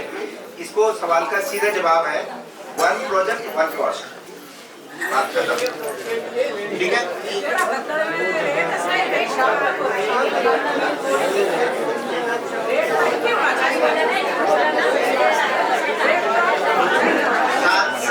एक मिनट प्लीज शांत रहे, थोड़ा ध्यान से सुने। हाँ जी। डीएसपी हमारे कांगड़ा के पुलिस प्रशासन, IPS, इलेक्ट्रिसिटी, वो समस्त ग्रामवासी का यहाँ पर आने के लिए बहुत बहुत धन्यवाद। एक आंटी बोल रहे हैं कि ऑस्ट्रेलिया है बड़ी उजड़ा देखना आंटी हाड़ी बोल रही मैं बड़ी खुशियाँ मना दे। ऐसा नहीं होना चाहिए। जब किसी का गांव उजड़ता है, परिवार उजड़ता है, तो बहुत दुख की बात होती है। हम दुख के साथ इनके हमारे आज अफसर जी आए हैं, SDO जी साहब जी आए हैं, तो हम इनसे फरियाद करते हैं कि हमारी क्या क्या रिक्वायरमेंट है और हम क्या चाहते हैं। सर सबसे पहले तो बात एक है कि जो ये हवाई पट्टी है ये जा रही है सनौरा सनौरा पे जा रही है, हवाई पट्टी शहर में नहीं बन रही है। तो मैं चाहता हूँ, मेरे समस्त गांववासी चाहते हैं, सबके सुनेशनली है, इससे 10 मिनट के साथ हमारा विरोध है। वहां पर 5000 गुनार के पास जमीन पड़ी हुई है, इधर क्या बनाना है इसका हमारे को पता नहीं है। हवाई पट्टी तो बननी नहीं है, रनवे तो सीधा आगे ही जाएगा। तो मैं ये चाहता ये जो गांव है जो लगभग 200 का के आसपास के जा रहा है, तो ये जो शायद यहाँ पर इन्होंने वर्कशॉप बनानी है या कुछ बिल्डिंग बनानी है, इनको शिफ्ट करके 10 मीटर दूसरी तरफ बनाया जाए तो हमारा काम बच सकता है, उसमें नहीं आएगा। दूसरी बात एक और है कि अगर फिर भी प्रशासन का मजबूरी है कि यहाँ ही वर्कशॉप बनानी है, तो मैं आपसे बिना आग्रह करता हूँ, निवेदन करता हूँ कि गांव छैलू में भी श्यामलाट की कमी नहीं है, गांव केवड़िया में भी श्यामलाट की कमी नहीं है। गांव केवड़िया में यहाँ से 1 किलोमीटर के लगभग 22 कनाल जमीन जो है श्यामलाट है, और उसको बड़ो बोलते हैं, संद बोलते हैं, संद। और गांव केवड़िया में एक है वहाँ टूरिस्ट प्लेस बन रहा है, टूरिज्म का बन रहा है, सड़क वहां पर है, पानी वहां पर है, और 72 कनाल जमीन है वहां पर। तो अगर प्रशासन और सरकार की मजबूरी है कि यहाँ पर एयरपोर्ट बनाना है, तो क्या 1-1 कनाल जमीन हमारी दे दी, हमारे गांव के लोग जो उलझ रहे हैं, घर बेघर हो रहे हैं, उनको वहां पर दिया जाए तो हमारे को क्या एतराज है, क्योंकि वहां पर सुविधा पहले से है, सड़क पहुंच चुकी है, पानी वहां पर है, सब कुछ, ऐसी किसी को परेशानी नहीं आएंगे, और हमारे जो लोग हैं फिर वो मिलजुल कर रह जाएंगे। और उसके साथ एक और है, अगर वहां पर वो टूरिस्ट वालों ने बनाना ही है तो उसके साथ एक सरा ग्राम पंचायत लगती है। सरा ग्राम पंचायत में सब लोग जानते हैं, पैना वाली माता जानते ना, मत्था उठेल देना, पैना वाली माता दे लेना, कुनाल बकरी माता से पूरी पेट श्यामलाटी है सर। तो टूरिस्ट प्लेस थोड़ा सरा पंचायत में बना जाए, क्योंकि ना तो वो एयरपोर्ट में आए हैं, हम तो 2-2, 3-3 बार एयरपोर्ट में आ गए हैं, तो टूरिस्ट प्लेस वहां पर बनाया जाए। और हमारे 100 कनाल लगभग मैंने बता दिए, बाकी तो सब रेवेन्यू डिपार्टमेंट को पता है कितनी जमीन है, वहां पर बनाई जाए, हमारे लोग बच जाएंगे, इनकी सबकी उम्र लंबी हो जाएगी सर। यहाँ से उलट कर जाएंगे तो ये 10-10 साल पहले इनका काम एक्सपायर हो जाएंगे, मुझे टेंशन में हो जाएंगे। जो 70 साल का है उसने 3-3 बार अपना घर बनाया, कैसे बनाएगा? इसलिए नजदीक में रहेंगे, सब मिलजुल कर रहेंगे। तीसरी बात सर, एक बात हो रहा है, आम जनता को पता नहीं है, कुछ लोगों ने पहले विरोध भी किया कि वो प्रधान है बोली था जी जमीन की औसत वैल्यू बड़ी घट है, कहे अपनी तरफा से बोला खबर है पैसे खा लाऊंगा, तो प्लीज मेरे को पैसे खाने की जरूरत नहीं है, मैं क्या खाऊंगा? 60,000 मेरी निश्चित तनख्वाह है, 60,000 मेरा डैडी पेंशन लेते हैं, 2 गाड़ियां हैं, 4,000 कमाती 2,000 आएंगी, मैं क्या कमाऊंगा? मेरे को क्या, मैं अपना काम भी करता हूँ, मेरे को पैसे खाने की जरूरत नहीं है, और मैं उनका नाम नहीं बताना चाहता हूँ पैसे खाता हूँ। शायद किसी को कोई एक बता दे कि शहर में कहूँ मैं किसी का चाय का कप दिया है, पैसे खाने वाला नहीं है तुमने, कोई ऐसी जरूरत नहीं है, अपने उसने ऊपर वाले ने, भगवान ने बहुत दिया है। और आप लोगों का बहुत धन्यवाद है, बहुत धन्यवाद है। ये सब लोग हिंदू समुदाय के बैठे हैं और मैं एक मुसलमान बैठा हूँ जिसने 566 वोटों से आप लोगों ने डाले हुए हैं, इसलिए मैं आप लोगों का वारिस हूँ, हर सुख दुख में आपके साथ रहता हूँ। तो इसलिए सर यहाँ का जो जमीन का जो हमारा 60 से 100 मीटर सर, ये तो आपको बताइए भी बहुत कम रेट है, 5.5 लाख है 100 मीटर की, दूध वाला 10.5 है, तो इससे कहा लोग 40-40 लाख रुपया जमीन ला रखे हैं। इसलिए जो रेट गग्गर में मिलेगा वही हमारे को दिया जाएगा, और इसको ध्यान में रखते हुए सर ये जो 100 कनाल जमीन है ये हमारे को दी जाए, हमारे गांव वालों को दी जाए। इसलिए मैं आपका बहुत बहुत आभारी हूँ। हमारी शांति प्रिय पंचायत है और शांति प्रिय लोग हैं और हम सब मिलजुल कर रहेंगे, इसके लिए मैं आपका धन्यवाद करना चाहता हूँ। हमारे साथ आए हैं, बहुत बहुत धन्यवाद हमारी जी, धन्यवाद। जय भारत, जय हिमाचल, जय पंचायत, जय हिमाचल, जय भारत। यह बच्चन पंकु जी का भी यहाँ पर बताने के बहुत बहुत धन्यवाद। धन्यवाद जी। गा तो कुछ माफ कर देना।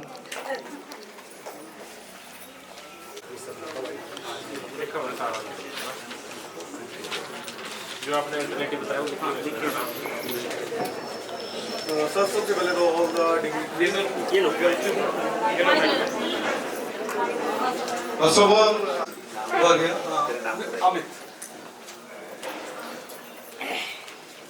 सर मैं वार्ड नंबर 2 क्योड़ी से हूँ। तो जैसे कि यहाँ पे अभी डिस्कशन हुई है तो उसमें कुछ पॉइंट्स हैं जो यानी मिक्स से आई हैं, तो उन पे ही मैं थोड़ा सा जोर देना चाहता हूँ ताकि जो हमारा पंचायत में जो इसका इफेक्ट पड़ रही है वो कम से कम हो पाए। इनमें सबसे पहले सर हमारा ये है कि जमीन के बदले जमीन दी जाए, और इसका रीजन ये है सबसे पहले जमीन के बदले जमीन तो दी जाए, बट इसका साथ में जो मूलभूत सेवाएं जो हमें यहाँ पे मिल रही है फैसिलिटीज वही वहां पे। इसका रीजन ये है सर क्योंकि जितना मुआवजा दिया जा रहा है आज जितना मिलेगा ये हमें पता है कि इतना मिलेगा। ये इतना काफी नहीं है सर कि हम अपने सराउंडिंग में कोई जमीन खरीद सकें। आसपास में अगर हम बात करेंगे कि जमीन का रेट की अगर हम बात करेंगे तो 2-3 लाख रुपए मरला दे रही है sir. It is not possible कि ऐसे मुआवजे में हमें कोई अच्छी जमीन मिल पाएगी नजदीक। सर दूसरा है रोजगार। जैसे मैं हूँ एक प्राइवेट जॉब कर रहा हूँ यहाँ पे, अपने घर के पास में ही है, 4-5 किलोमीटर। तो जैसे कि आपने बसाने की बात करी थी कि हम आपको नजदीक में पास में बसाएंगे, ठीक है सर बसाइए, हमारी जॉब तो सेफ है। बट अगर हमें पास में नहीं बसाया जा सकता है तो नजदीक में तो हमें जमीन मिलेगी, वो तो हमें सराउंडिंग में कहीं भी जमीन नहीं मिलेगी सर। वो मिलेगी हमें थोड़ा सा 20-30 किलोमीटर है उससे बाहर, क्योंकि लोगों को पता है कि यहाँ से विस्थापित किए गए हैं, पैसा तो उनकी जेब में है, वो तो अपने हिसाब से पैसा मांगेंगे।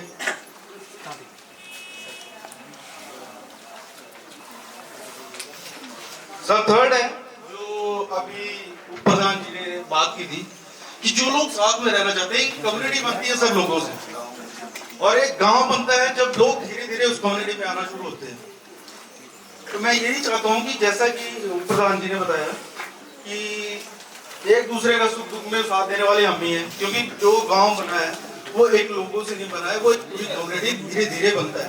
काफी समय लग जाता है सर, बट विस्थापित होने के बाद वही लोग एक दूसरे से दूर हो जाएंगे, ठीक है सर। क्योंकि कहीं ऐसे यहाँ पे मैं देख लीजिए 70-70, 80-80 साल के, यानी ये 7-7, 8-8% जिसको हम बोलते हैं, कोई यानी 70-70, 80% इकट्ठे देखे होंगे। या इनके दिल में ये नहीं होगा कि हाँ इन्होंने साथ में रहना है, भाई हैं। अब जब बात आ रही है कि मुआवजे की या कुछ भी बात आ रही है तो हर किसी के दिमाग में अपना चला हुआ है, कोई कहीं पे बसेगा, कोई कहीं पे बसेगा। तो जैसा कि प्रधान साहब ने कहा या प्रधान साहब की जो वर्डिंग है कि यहाँ पे जो श्यामला जमीन है वहाँ पे हमें बसाया जाए। इससे मेन ये है कि हम जैसे जो लोग हैं जो पास में सर ये कर रहे हैं, जॉब कर रहे हैं, उनकी जॉब तो बचेगी, क्योंकि प्राइवेट जॉब यानी सर ने पहले कहा था कि सरकार के पास इतनी नौकरी नहीं दे सके, बट एटलीस्ट जो हमारे पास प्राइवेट जॉब है उसको तो सेव कर सकते हैं हम। सर दूसरा रही थी बात मुआवजे की। मुआवजे जो है सर हमें क्यों बाजार के रेट पे नहीं मिल सकता है? पहली बात है, अगर गांव है तभी बाजार है सर, अगर गांव नहीं होते तो क्या बाजार होंगे? नहीं। हम लोगों ने इन बाजारों को बसाया है, अगर हम यहाँ पे जाके कुछ खरीदारी ना करें तो ये क्या बाजार रहेंगे? आसपास में गांव है तभी बाजार है। ये गांव रिचालू है, इच्ची है, सोड़ा है, यहाँ पे घर में कोई धर्मशाला से खरीदारी तो नहीं करने आता होगा, कांगड़ा से तो नहीं करने आता, पालमपुर से तो नहीं करने आता। खरीदारी कौन कर रहा है? हम लोग कर रहे हैं। पैसा हमारा इन्वेस्ट हो रहा है, पैसा हमको वहाँ पे। तो जो मुआवजा है एटलीस्ट हमें वो बाजार के मुकाबले तो मिले। सर लास्ट है कि चलो मुआवजा जो है सर जो दिया जाए वो एक किस्त में दिया जाए। अगर विस्थापन की स्थिति आती है एक किस्त में दिया जाए, क्योंकि अगर एक किस्त में अगर हमें मुआवजा नहीं दिया जाता है तो वही टुकड़ों में दिया हुआ पैसा उसको पता नहीं चलेगा, ना हम अच्छे से उसको यूटिलाइज कर पाएंगे, ना मकान बनेगा।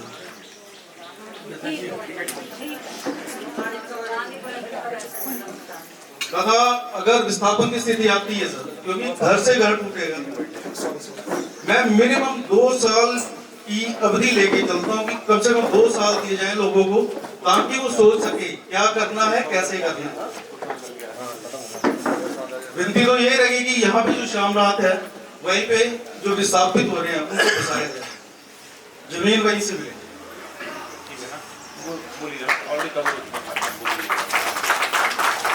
अंत में सर मैं प्रभावित जो गांववासी हैं इनकी तरफ से ये कहना चाहता हूँ कि अगर विस्थापन करना ही डेवलपमेंट है, जैसे बात हुई सर आपसे पहले भी, विस्थापन करना ही डेवलपमेंट है, तो क्यों लोगों को उजाड़ के विस्थापन किया जा रहा है?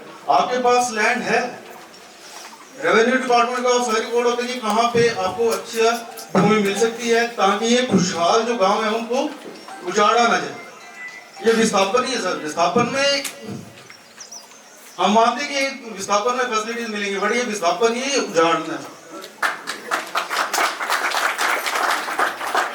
नो डाउट सर, हिमाचल एक टूरिस्ट प्लेस है। हिमाचल में 12 डिस्ट्रिक्ट है, 12 डिस्ट्रिक्ट में ही टूरिस्ट प्लेसेस हैं सारे सारे। तो क्या सरकार यही चाहेगी कि हर जिले में एक और एयरपोर्ट बने? टूरिस्ट आता है, बाहर से आता है, टूरिस्ट आएगा बाहर से आएगा, वो किस चीज को महत्वता देता है कि वो बाय रोड कवर करे टूरिस्ट प्लेसेस को, ना कि बाय एयर। तो हमें फैसिलिटीज जो प्रोवाइड करानी चाहिए वो करवानी चाहिए, रोड की फैसिलिटीज प्रोवाइड करवाइए। आपका जो परिवहन निगम है वो पीछे जा रहा है, घाटे में जा रहा है, बूस्ट अप करिए उसको सर। परिवहन निगम आपका घाटे में जा रहा है, जहां पे अगर आप उसको बूस्ट अप करेंगे तो मेरा बोलने का तो ये मतलब है कि इस हवाई जहाज का जो कि जो फैसिलिटीज आ रही हैं, ये किनको है फैसिलिटी? ये बड़े बड़े व्यापारियों के लिए है, हमारे लिए नहीं है। आम आदमी ने तो वही है, 2 टाइम की रोटी के लिए कमाना उन्होंने। और जो यहाँ पे रह रहे हैं, ऐसा सुकून या खुशहाल गांव उजाड़ के अगर आप चाहते हैं कि विस्तारीकरण हो, तो ये हर हालत में आपके सामने ऐसा विरोध तो कोई कर नहीं सकता क्योंकि सरकार का डिसीजन है, बट हम अपने विचार आपके समक्ष रख सकते हैं। Thank you sir, thanks a lot. बड़ा मानविक दर्द इनके सारे पॉइंट्स में है, और ये उद्देश्य डेफिनेटली इस वाला जो स्टडी है, इस स्टडी से भी यही निकाल करके जो सरकारी पक्ष यहाँ पर है उनको यही बताना था कि भाई ये सारी समस्याएं हैं और इन समस्याओं का निदान उचित तरीके से हो। जो पॉइंट इन्होंने बताए हैं उन्हीं पॉइंट के तहत ये देखा गया कि भाई ऑल्टरनेटिव साइट्स को देखा जाए, ये भी देखा जाए कि कम से कम विस्थापन की स्थिति हो, कम से कम जमीन ली जाए। और मेरे को लगता है कि जैसे इन्होंने अपनी चिंता व्यक्त करी है, इस पक्ष में कोई भी सरकारी ऑफिसर भी इस पक्ष के इसी पक्ष में बोलेगा कि भाई ऐसी स्थिति ना उत्पन्न की जाए कि जिससे लोगों की समस्याएं ज़्यादा जटिल हों। और बिल्कुल सही है कि जो एयरपोर्ट बन रहा है उसमें बाहर के लोग आएंगे, लेकिन ये जरूर है कि भाई उससे लोकल इकोनॉमी तो बनती है, व्यवस्था अच्छी बनती है उससे। और लेकिन अब क्या है कि डेवलप्ड हो चुके हैं उसके इर्द गिर्द, इसलिए ये सारी बातें हो रही हैं। और उसके साथ साथ में फिर एक ऑल्टरनेटिव भी गया हुआ है। तो बहुत अच्छे पॉइंट आपने बताए हैं और इन पॉइंट्स को हम जरूर अपनी रिपोर्ट के माध्यम से उसी भावना में और उसी क्रम में हम डालेंगे। और मुझे पूरी आशा है कि सरकार इस चीज़ को बहुत अच्छे तरीके से कंसिडर करेगी। Thank you so much. Point अगर आपने लिखे हुए तो दे दीजिए। और कोई बताए? और सभी आमंत्रित हैं, बिल्कुल खुला मंच है, आप बताइए प्लीज। अच्छे पॉइंट दे रहे हैं, आएगा कैसे? तो जो पॉइंट आप बताते जाएंगे वो सब चीजें रिपोर्ट में आती जाएंगी और इसमें अभी डाल देंगे।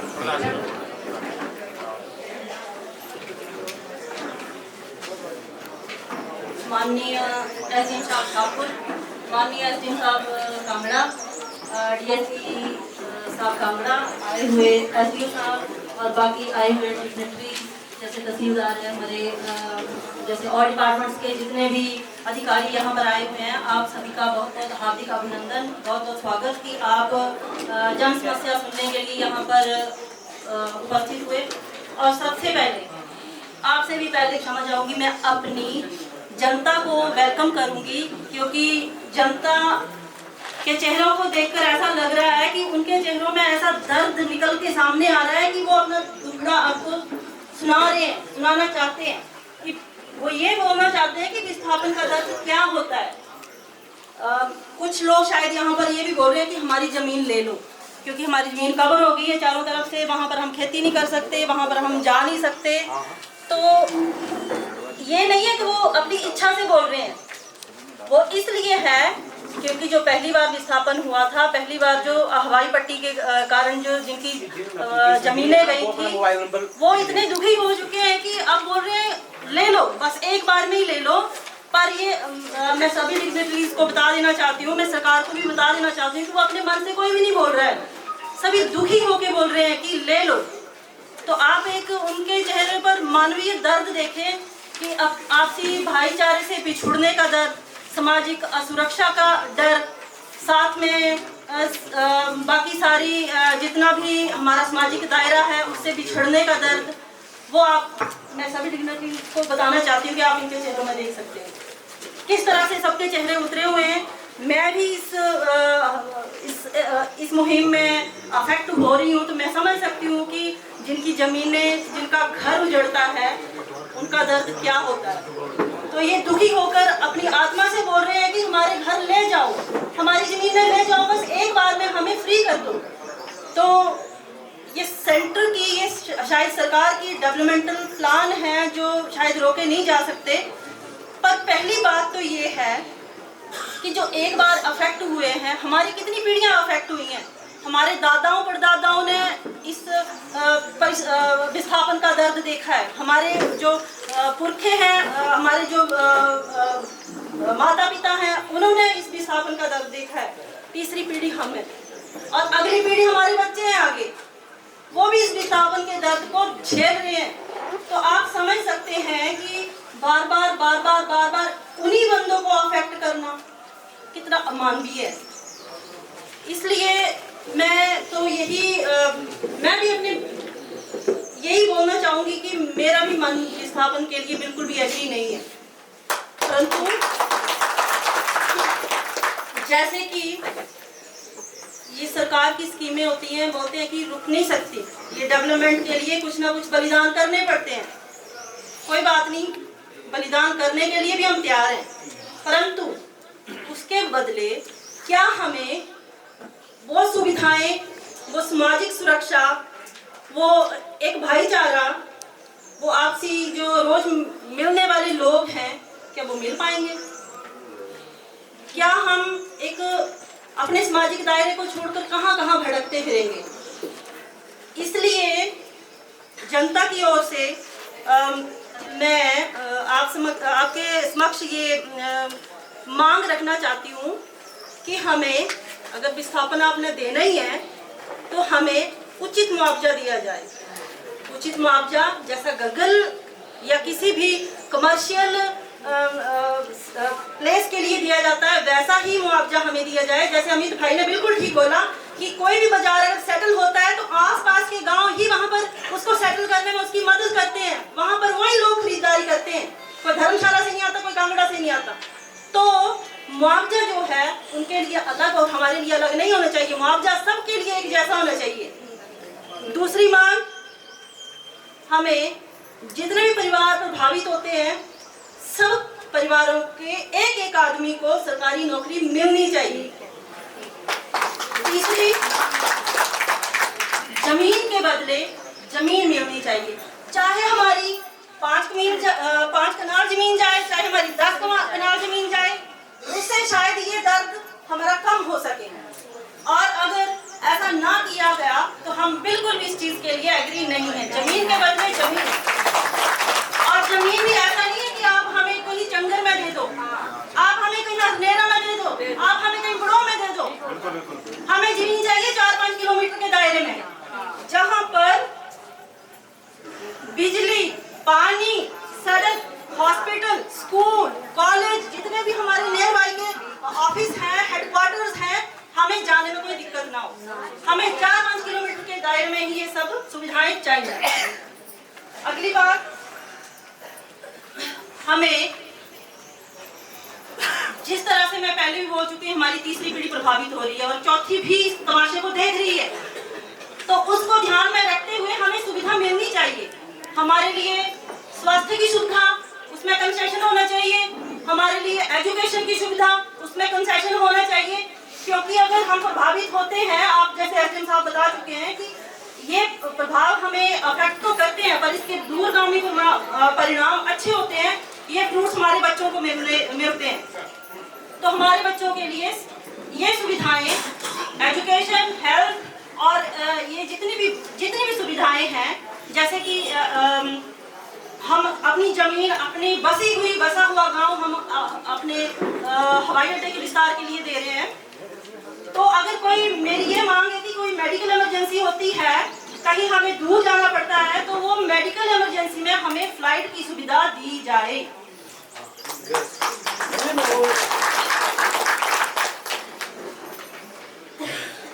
जिस तरह से सामाजिक भय, सामाजिक असुरक्षा संभव है कि इतने लोगों को उजाड़ कर ये विस्तार की जाए।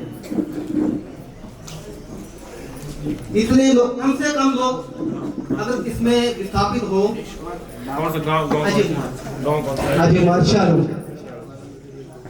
ये विस्थापन जो हो रहा है, इतने लोगों को उजाड़ कर क्या ये सही है? सर आप ही बताइए, इतने लोगों को लगभग 1400 के लगभग करीब जो ये घर विस्थापन होगा, क्या सही है?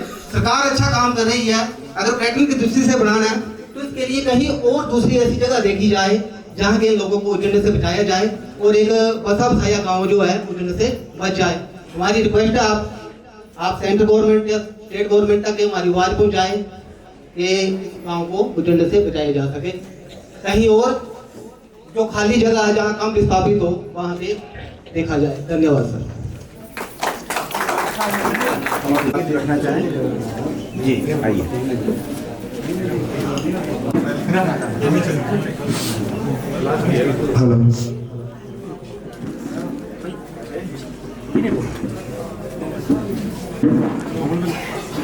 पंचायत चालू प्रधान, SDM शाहपुर, DSP कांगड़ा और DSP और SP और SDM साहब कांगड़ा और यहाँ जो लोग आए हुए हैं उनका बहुत बहुत धन्यवाद करता हूँ। मैं कोई राजनीतिक दल से नहीं हूँ और ना ही मुझे कोई बोलकर फायदा होगा कि मैं अपने इसके लिए बोल रहा हूँ कि मुझे कोई इससे बहुत ही ज़्यादा फायदा होने वाला है। जो बाहर से टीम आई हुई है उसका भी मैं बहुत अभिनंदन करता हूँ। जो पिछली बार सर आए थे उनका भी बहुत धन्यवाद। सबसे पहले हमारी ज़मीन 19856 में नीचे आपके भीड़ी के साथ हमारी ज़मीन गई है। शायद राकेश जी को भी ये बात पता है। सर उसका 2 कनाल का मुआवजा जो है 90,000 को समथिंग मिला था। आज तक कोर्ट में केस चला हुआ है, ना तो कोई पैसा है, 1 रुपया नहीं। 2-3 कनाल का 90,000 समथिंग, मुझे पता नहीं, मेरे घर वालों को शायद ये बात पूरी पता होगी। मुझे बताओ 90,000 जो मुआवजा दिया गया है, हमने SDM साहब के पास भी उसका एप्लीकेशन नंबर दिया था, शाहपुर में भी, कांगड़ा में भी दिया था, कोर्ट में केस लगाया हुआ है। जिन्होंने केस लगाया उनको भी मेरे को लगता है जिंदगी निकल जाएगी ऐसी, ठीक है ना। अब देखो गांव के होने वाले लोग हैं, हम कोर्ट कचहरी के चक्कर तो लगा नहीं सकते, ठीक है ना। दूसरी बार फिर हमारी जमीन गई, फिर हमने कोर्ट कचहरी के चक्कर लगाए।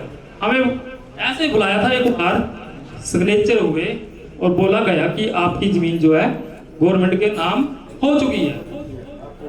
लेकिन जो मुआवजा दूसरी बार समथिंग 1 लाख 1.5 लाख के आसपास, हमें तो पता है मेरे नाम तो जमीन है नहीं, जो मेरे घर वाले उसकी बात कर रहे हैं। मैंने आज एप्लीकेशन भी दी आपके पास उसके अकॉर्डिंग, ठीक है सर।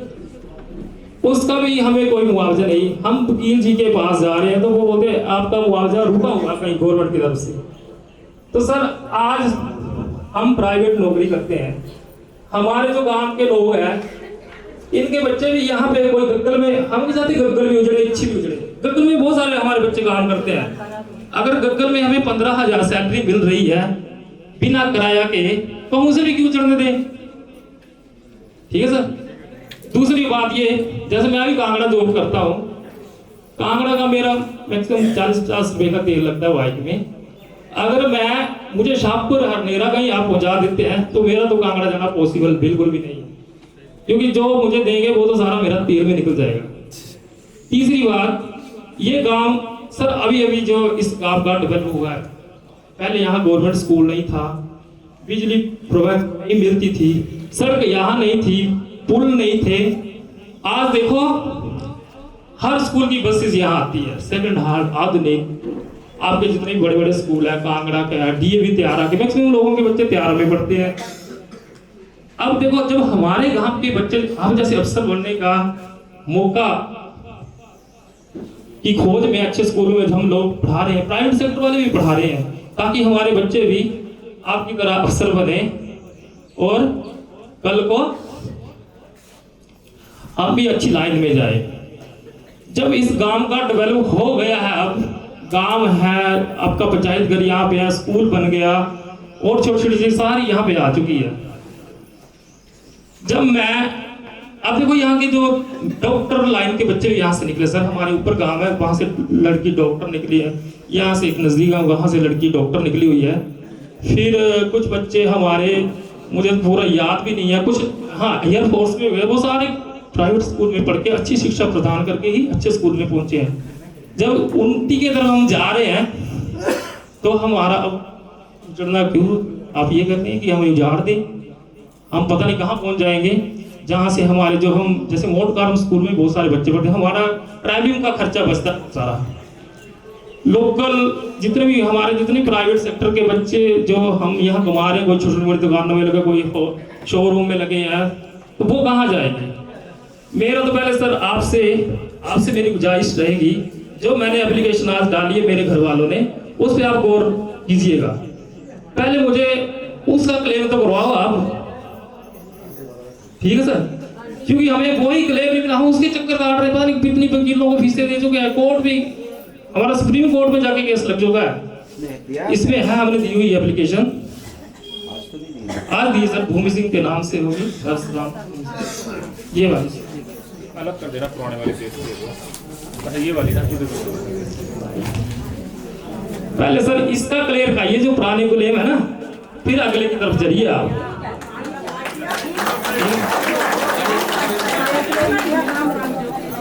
और सर दूसरी बात ये, जैसे मेरे को भी जमीन जाने का डर था, मेरे नाम तो जमीन है ही नहीं, मेरे जो गांव मेरे पास जो पापा वगैरह उनके 3-4 मरले जमीन, उनका क्लेम मुझे नहीं पता आपके हिसाब से क्या बनेगा। हम आज जमीनों का पता करने जा रहे हैं, एक मरले का 4 लाख 60 लाख रुपए कनाल जमीन मिल रही है। कौन खरीदेगा सर मुझे बताओ। 60 लाख रुपए कनाल जमीन मिल रही है, कहाँ खरीदेंगे हम वो जमीन। ऐसी सुविधाएं के लिए अगर ऐसी सुविधा, ऐसे तो हम कहीं और एरिया में चले जाएंगे, वहां मिल जाएगी 9-10 कनाल, लेकिन क्या ऐसी सुविधाएं हमें मिल पाएगी। अब देखो शाड़ू गांव ही ऐसा, इसके पीछे ऐसे पड़े हुए हैं, अभी डेवलप हुआ थोड़े दिन पहले इसका मैं पहले बोल रहा हूँ, सड़कें भी अभी बनी, हर घर में सड़क, हर घर में सड़कें, हर घर तक गाड़ी जाती है आज की, किसी को पूछ लो आप।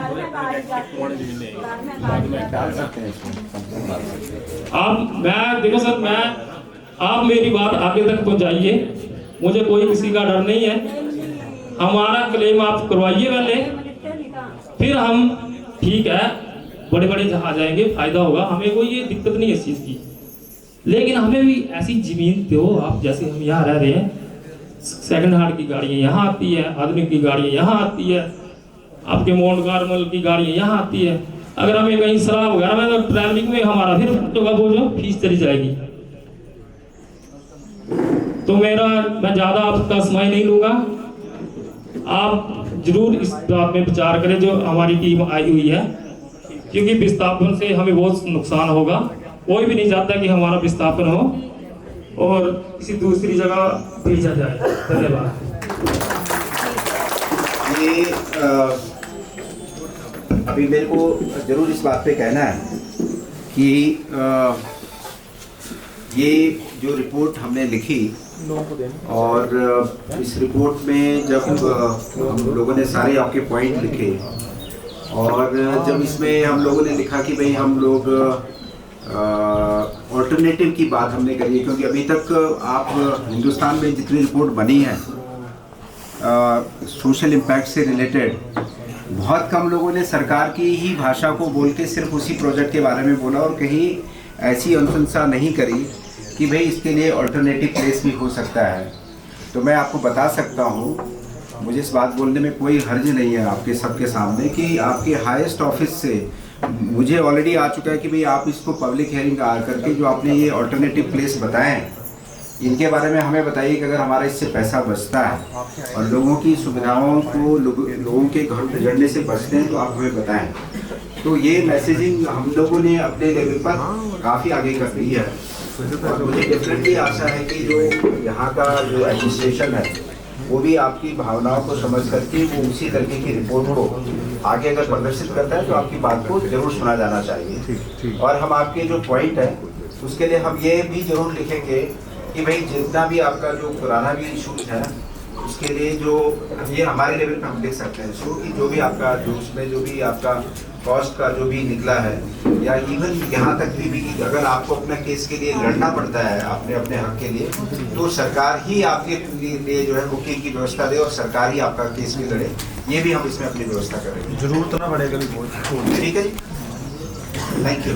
कोई और बताना चाहें? माननीय प्रधान, माननीय सेक्रेटरी, साहिवाल तहसीलदार जी, प्रधान जी, उप प्रधान जी, महिला मंडल के महिला मंडल के प्रधान एवं समस्त ग्रामीण, माननीय महोदय जी, आज से लगभग 1 महीने पहले यहाँ पे सर्वे हुआ था और जिस दिन यहाँ पे सर्वे हो रहा था उस दिन मेरा आना भी नेचुरली यहाँ पे हो गया। और जब ये फॉर्म फिलअप कर रहे थे ऑनलाइन तब पहली ऑप्शन वहां पर यही आ रही थी कि आप एयरपोर्ट से सहमत है या नहीं। मेरे ख्याल से मैक्सिमम लोगों ने नहीं का रास्ता अपनाया, कुछ लोग थे जो हाँ का रास्ता भी अपना रहे थे। हाँ वालों को भी बधाई हो, नहीं वालों को भी बधाई हो। किंतु जब यहाँ पर प्रधान जी अपने बात रख रहे थे, माननीय उप प्रधान जी ने पहले बात रखी, माननीय यहाँ पे भाई जी थे उन्होंने अपनी बात रखी, तो मुझे दर्द उस टाइम हुआ जब ये सुलोचना आंटी जी यहाँ पर रो रहे थे, सामने बैठे सुलोचना आंटी यहाँ पर रो रहे थे। सच में दर्द उनको जिनकी जमीन जा रही है और सबसे बड़ा दर्द उनको है जो डेमोस्ती है, जिनके साथ ऑलरेडी ऐसी घटना घटित हो चुकी है। हमारा आमना सामना किसके साथ हो रहा है? प्रशासन के कर्मचारियों के साथ। आप हमारे एक परिवार के सदस्य हैं, आपने बात रखनी है। अब सत्य यह है कि होगा या नहीं होगा, क्या यहाँ पर जो बात रखी जा रही है क्या ये सरकार मानेगी? क्या ये आपको लगता है ऐसा हो जाएगा? मैं ये बात आपसे पूछना चाहता हूँ, क्या होगा ये? अभी कठमा में एक बैठक हुई, वहां पर भी माननीय तहसीलदार जी वहां पर बैठे थे, जहां पर ये विषय रखा जा रहा है। हमें यहाँ की औसत वैल्यू पता नहीं, माननीय एसडीएम शाहपुर बता दे कि यहाँ की लैंड की औसत वैल्यू क्या है। यदि आपने मेरे से जमीन लेनी होगी तो हम यहाँ पे 30 और 40 लाख रुपए का ना दे देंगे, लेकिन जब आप सरकार लेने जा रही है तो हमें पता नहीं कि किस औसत वैल्यू से आप लैंड लेने जा रहे हैं। क्या आपको ज्ञात है औसत वैल्यू क्या है? माननीय महोदय जी, मेरा आपसे विनम्र निवेदन रहेगा कि कुछ दिन के बाद फिर बैठक रखी जाए, उस बैठक में भी आप तथ्य के साथ आए जिसमें हमें लगे कि सच में इतना रेट मिल रहा है, हमें इससे ज्यादा मिलना चाहिए या नहीं मिलना चाहिए, तब जाकर हम यहाँ पे बात रख सकते हैं। यहाँ पर माननीय प्रधान जी ने बोला, माननीय उप प्रधान जी ने बोला, माननीय बड़े भाई जी ने बोला, माननीय फौजी जी भी यहाँ पर बोल गए कि हमें जमीन जो 7-8 किलोमीटर के दायरे में मिले, यहाँ पर 4-5 किलोमीटर के दायरे में मिले, लेकिन कम से कम ऑप्शन भी तो हो। यदि 5 किलोमीटर के चक्कर में सुलोली से बानी मिली है तो पाइए लिखा बस नहीं जानता क्या फायदा। कम से कम यहाँ पे ऑप्शन हो 2-3 स्टेशन की यहाँ पे आपको लैंड रखी गई है, आप कहाँ पे लेना चाहते हो, तब जाकर भी थोड़ा फायदा रहेगा। अंततः मैं आपसे निवेदन करता हूँ, जो ये क्लेम है नेशनल हाईवे वाले लोग बोल रहे हैं, नेशनल हाईवे वालों को 1 ग्रांट पड़ चुकी है और उसके बाद उनका बोरी बिस्तरा पैक। मेरी सिस्टर कोटला में है, उनके परिवार को भी 38 लाख कुछ मिला है और अगली जो 3 किस्तें मिलनी है वो पता नहीं कब मिलनी है। अब वो भी कहीं ना कहीं यहाँ वहां के चक्कर में पड़ गए हैं। तो मेरा आपसे निवेदन रहेगा, जब लोग घर से निकाल रहे हैं उससे पहले उनके खाते में पूरी रकम हो, जिससे लोग खुशी खुशी से जाएं। ऐसा ना हो कि दुख होकर जाना पड़े। और आपको एक सुझाव के साथ मैं देना चाहता हूँ, क्योंकि ये सत्य है, इसमें कोई दो राहें नहीं है। इन केस यदि हमारी मांगे नहीं मानी गई तो इसमें स्पेशल नोट आप प्रदेश सरकार को लिख दें। माननीय एसडीएम साहब, दोनों एसडीएम यहाँ पे विराजमान हुए हैं। यदि हमें समय पर मुआवजा नहीं मिला और यहाँ से उठाए गए तो हमें जो विरोध का रास्ता अपनाना आता है। हम सरकार के साथ है, प्रशासन के साथ है। यदि हमारी बातें नहीं मानी गई तो हम कोर्ट कचहरी के चक्कर में नहीं पड़ेंगे, लेकिन हम अपने आप को उजड़ने नहीं देंगे। इतनी सी मैं बात आपको रखने के लिए आया हूँ, क्योंकि हर बार मैंने देखा जब कोई बंदा शहीद हो जाता है, पूरा प्रशासन आता है, ये होगा वो होगा, पूरी एडमिनिस्ट्रेशन आता है, लेकिन उसके बाद शहीद को भी घर घर घूमना पड़ता है, प्रशासन के कार्यालय चक्कर लगाने पड़ते हैं। उदाहरण के तौर पर सुधीर भाई के परिवार के लोग यहाँ पे बैठे हुए, तो यही हिसाब यहाँ होगा। अभी प्रशासन आपको भी सरकार के आदेश है, आप सरकार के नियमों का पालन कर रहे हैं, हमें अपनी पड़ी है तब हम आपके चक्कर में आ रहे हैं, लेकिन आपसे विनम्र निवेदन रहेगा समय के अनुसार सब कुछ मिल जाए, हमें यहाँ वहां भटकना पड़े। और एकमात्र विश्वास आपके ऊपर है, जिला प्रशासन के ऊपर। करने वाले लोग तो प्रेस कॉन्फ्रेंस कर रहे हैं कि जा रही है, इतिहास में पहली बार हो रहा है, लेकिन इतिहास हमारे लिए खतरा है। इसलिए हम चाहते हैं कि यहाँ पर अच्छी तरह से हम रहे, क्योंकि 4 लाइन का चक्कर भी रिछाड़ों में होने वाला है। तो हम आपसे यही निवेदन करेंगे, कृपया करके हम बार बार प्रभावित ना हो और उचित क्लेम मिले। 90% से ऊपर जो कर्मचारी जो वो हमारे रखे जाए। माननीय महोदय जी, वर्तमान समय में एयरपोर्ट में कहां से लोग हैं, चिंतपूर्णी से, ज्वाला जी से, तीना देख बनना भी नहीं गया। अच्छा जिन्होंने परिवार उजड़े नहीं कि नहीं, लगभग हमारे गांव के बच्चे बीटेक होल्डर भी है, हमारे गांव के बच्चे जो HSC में क्वालिफाई हुए हैं, हमारे गांव के बच्चे जो अच्छे वेल एजुकेटेड है। कृपया करके यदि रोजगार देना होगा तो मैक्सिमम 90% कर्मचारी जो वो हमारे ही प्रभावित क्षेत्रों से रखे जाएं, क्योंकि इसके चक्कर में भी फिर हमें रास्ते में ना आना पड़े। इतना ही आपसे निवेदन है, धन्यवाद। और बहुत सही प्रश्न आपने उठाया। देखिए, हम लोग जब ये बात कर रहे हैं तो हम किसी कॉन्स्टिट्यूशन के ही माध्यम से बात कर रहे हैं कि कोई नियम है या उस नियम के शर्त के माध्यम से बात कर रहे हैं। तो मेरे को लगता है क्योंकि हमारा पूरा मुल्क ही, पूरा देश ही डेमोक्रेसी के माध्यम से चलता है, जहाँ लोग हमें चुना जाता है और जहाँ सबकी बात सुनी जाती है, इसका मतलब ये हुआ। तो इस बात को तो मेरे ख्याल से हमें मानना चाहिए, चाहे वो हम बिहाइंड द कर्टेन वाली बात करें या आउटसाइड द कर्टेन की बात करें, कि भाई अगर बात को प्रखर रूप से, सही रूप से सरकार के सामने रखा जाएगा तो चीज़ सुनी भी जाती है। और मैं ये बात आपको आश्वस्त जरूर करूँगा कि हम जिस उद्देश्य से, जिस भावना से, जिस दर्द और मार्मिक के तरीके से आप लोगों ने बताया है, उसको उसी रूप में बना करके और सरकार को बिल्कुल सीधे तरीके से आपकी बात को रखेंगे, जिसमें कि किंतु या परंतु नहीं होगा। इसलिए मैं आपको जरूर अपने और आपके इस मंच के माध्यम से बता दूं कि वो चीज़ें हम आपकी रिपोर्ट में रखेंगे। और ये भी विश्वास आपको जरूर होना चाहिए कि भाई अल्टीमेटली हम लोग इसी व्यवस्था में हैं। अगर वो चीज़ लिखित आ जाती है तो डेफिनेटली उसमें एक पॉजिटिव सोच लेके हमें जरूर चलना चाहिए, और ये मान के जरूर चलना चाहिए कि अगर वो चीज़ को डॉक्यूमेंटेड है तो उसका असर जरूर उसी दिशा में होगा। धन्यवाद। कोई और इसके बारे में कुछ बताया जाए या हमें लिखित रूप से दिया जाए कि आपको हम जमीन के बदले जमीन में देंगे, सड़क के बदले सड़क में देंगे। ऐसा ना हो कि हमारी क्लेम डाल दें। क्लेम तो बता वस्तु तो सर बहुत कम है, हमारी बहुत ही कम से कम है। ऐसा नहीं हो भी हमारे को वो खाते में डाल दिए जाए, वो JCB लेके आ जाए बाद में, जैसे वहां चला हुआ है। इसलिए जब भी इसकी कमेटी बनेगी तो गांव के चुनिंदा सदस्यों और पंचायत को उसके कॉन्फिडेंस में लेना चाहिए आपको। फिर हमारी कमेटी बने, उसमें साफ तौर पर आपको बता देना चाहिए इसका क्या रेट लग रहा है और कितने लोगों को क्या मुआवजा मिल रहा है। हम अंधेरे में ना रहेंगे। धन्यवाद। अपने पहले रिस्पॉन्सेस में भी रखा था कि इसकी जो ऐसी जो व्यवस्था आएगी, कंपनसेशन वाली जो लैंड एक्विजिशन की व्यवस्था बनती है, अगर मानो इसी की बनती है या ऑल्टरनेटिव की भी बात होती है, अगर करंट की बनती है तो उसमें कमेटी बनेगी और वो कमेटी हमने लिखा भी है रिपोर्ट में, आप देख लीजिए कि वो कमेटी आपके रिप्रेजेंटेटिव्स की बनेगी और उसके और इसी के अध्यक्षता में एक कमेटी होगी जो कमेटी ये डिसाइड करेगी कि भाई क्या रेट आपके एग्री होने हैं। जो नियम है, नियम को हमने इसमें लिखा हुआ है, लेकिन डेफिनेटली आपका रिप्रेजेंटेशन उस टाइम होगा और वो व्यवस्था बनेगी जिसमें दोनों पक्ष आमने सामने बैठकर ये निर्णय लेंगे कि भाई हमें क्या मान्य है और क्या मान्य नहीं है।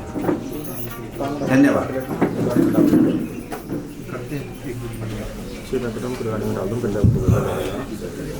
सेक्रेटरी से ये अनुरोध करना चाहूँगी कि जितने भी मांगे मेरी पंचायत के लोगों ने, प्रतिनिधियों ने या मैंने यहाँ पर रखी हैं, अगर वो सारी मांगे मानी गई, उनके अनुसार ही ये हवाई विस्थापन किया गया, तभी हम उसके बाद ही हम हवाई अड्डे के विस्तार के लिए एग्री होंगे, नहीं तो विरोध भी हम अपना सकते हैं। ये हमारा लोकतांत्रिक अधिकार है। तो आपसे ये गुजारिश रहेगी कि ये जिम्मा मैं एसडीएम साहब आपको देती हूँ कि जितनी भी मांगे यहाँ मेरी पब्लिक ने या मैंने रखी हैं, वो आपकी जिम्मेदारी है अब कि उनको सरकार से पूरी तरह मनवाया जाए और हमें आश्वस्त किया जाए ताकि हम विस्थापन के लिए तैयार हो सकें। धन्यवाद।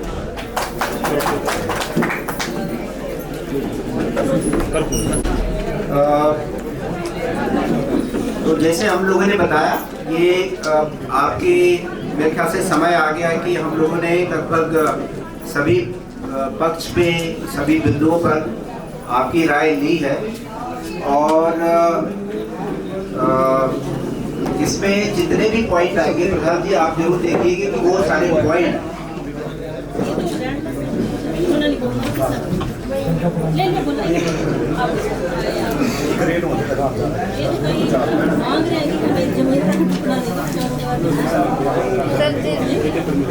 क्या नाम है?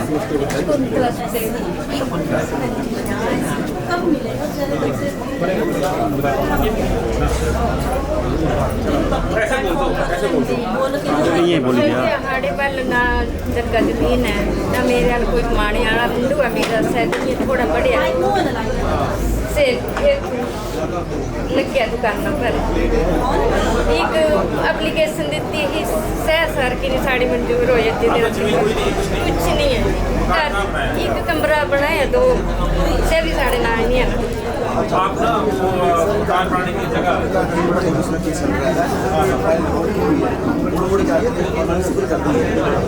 सर जी यही नहीं पूरे हो 5 साल हो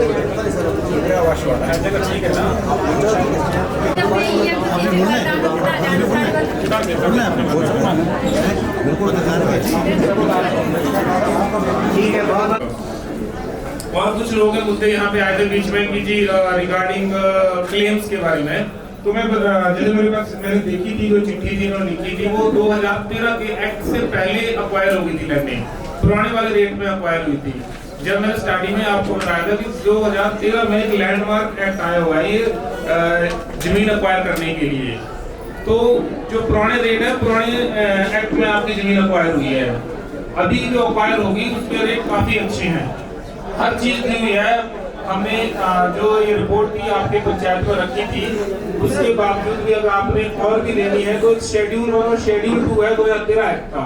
मैंने शेड्यूल 2 की कॉपियां आपने बंटवाई थी स्टार्टिंग में ही, उसके हिसाब से काफी अच्छा कन्वर्सेशन हर किसी को मिलने वाला है।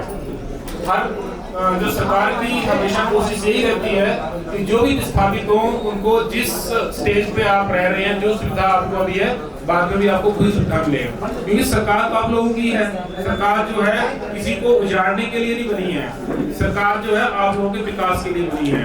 सरकार ने आपका विकास करना है तो वो लंबी सोच लेके चलती है सरकार। वो पहले स्टार्टिंग में बोला था कि थोड़ी तकलीफ होती है स्टार्टिंग में, क्योंकि जब नया शहर बसता है तो पुराना शहर उजाड़ना पड़ता है। तो वो ये कि उजाड़ने का किसी कोई मंशा नहीं होती कभी भी, लेकिन जब अच्छा मकान बनाना हो तो पुराने मकान को गिराना पड़ता है। तो वही एक प्रक्रिया चली हुई है, क्योंकि आपका जो भविष्य में काफी अच्छा, अगर यहाँ पे अगर एयरपोर्ट एक्सपेंशन होता है तो जो भविष्य में अगर नौकरियों का जैसे आपने पॉइंट्स रखे थे उसको भी सरकार को, जो हम अपनी रिपोर्ट की आज की रिपोर्ट में डालने वाले हैं उसको कि जी आपको नौकरियां चाहिए, आपको जमीन के बदले जमीन चाहिए, आपको कंपनसेशन किस रेट पे चाहिए, वो सब हम आज की रिपोर्ट में सम्मिलित करेंगे। ये रिपोर्ट एक्सपर्ट ग्रुप के पास जाएगी, वो डिसीजन लेगा कि क्या किस तरह आपका होगा। लेकिन अल्टीमेट तो एक्ट है ही 2013 का, उसके अनुसार ही आपको जो है वो कंपनसेशन भी मिलेगा और रिसेटलमेंट और रिहैबिलिटेशन उसके हिसाब से होगा। तो आप बिल्कुल जो आपकी मांगे हैं बिल्कुल वाजिब थी। जो दुख है, दर्द है विस्थापित होने का, जो प्रधान जी ने बताया, जिला परिषद के मेंबर ने बताया, मैं उससे पूर्णतः सहमत हूँ। क्योंकि विस्थापन एक जो पीड़ादायक फेज होता है हर किसी के लिए, लेकिन उसको कैसे स्मूथ किया जाए, कैसे उसको प्रॉपर किया जाए, उसकी हमेशा हमारी कोशिश रहेगी। हम लोग जो है उसको जितना मैक्सिमम हमारे से हो जाएगा और सरकार के समक्ष जो है आपके पॉइंट्स जो है आज हम पेश करेंगे।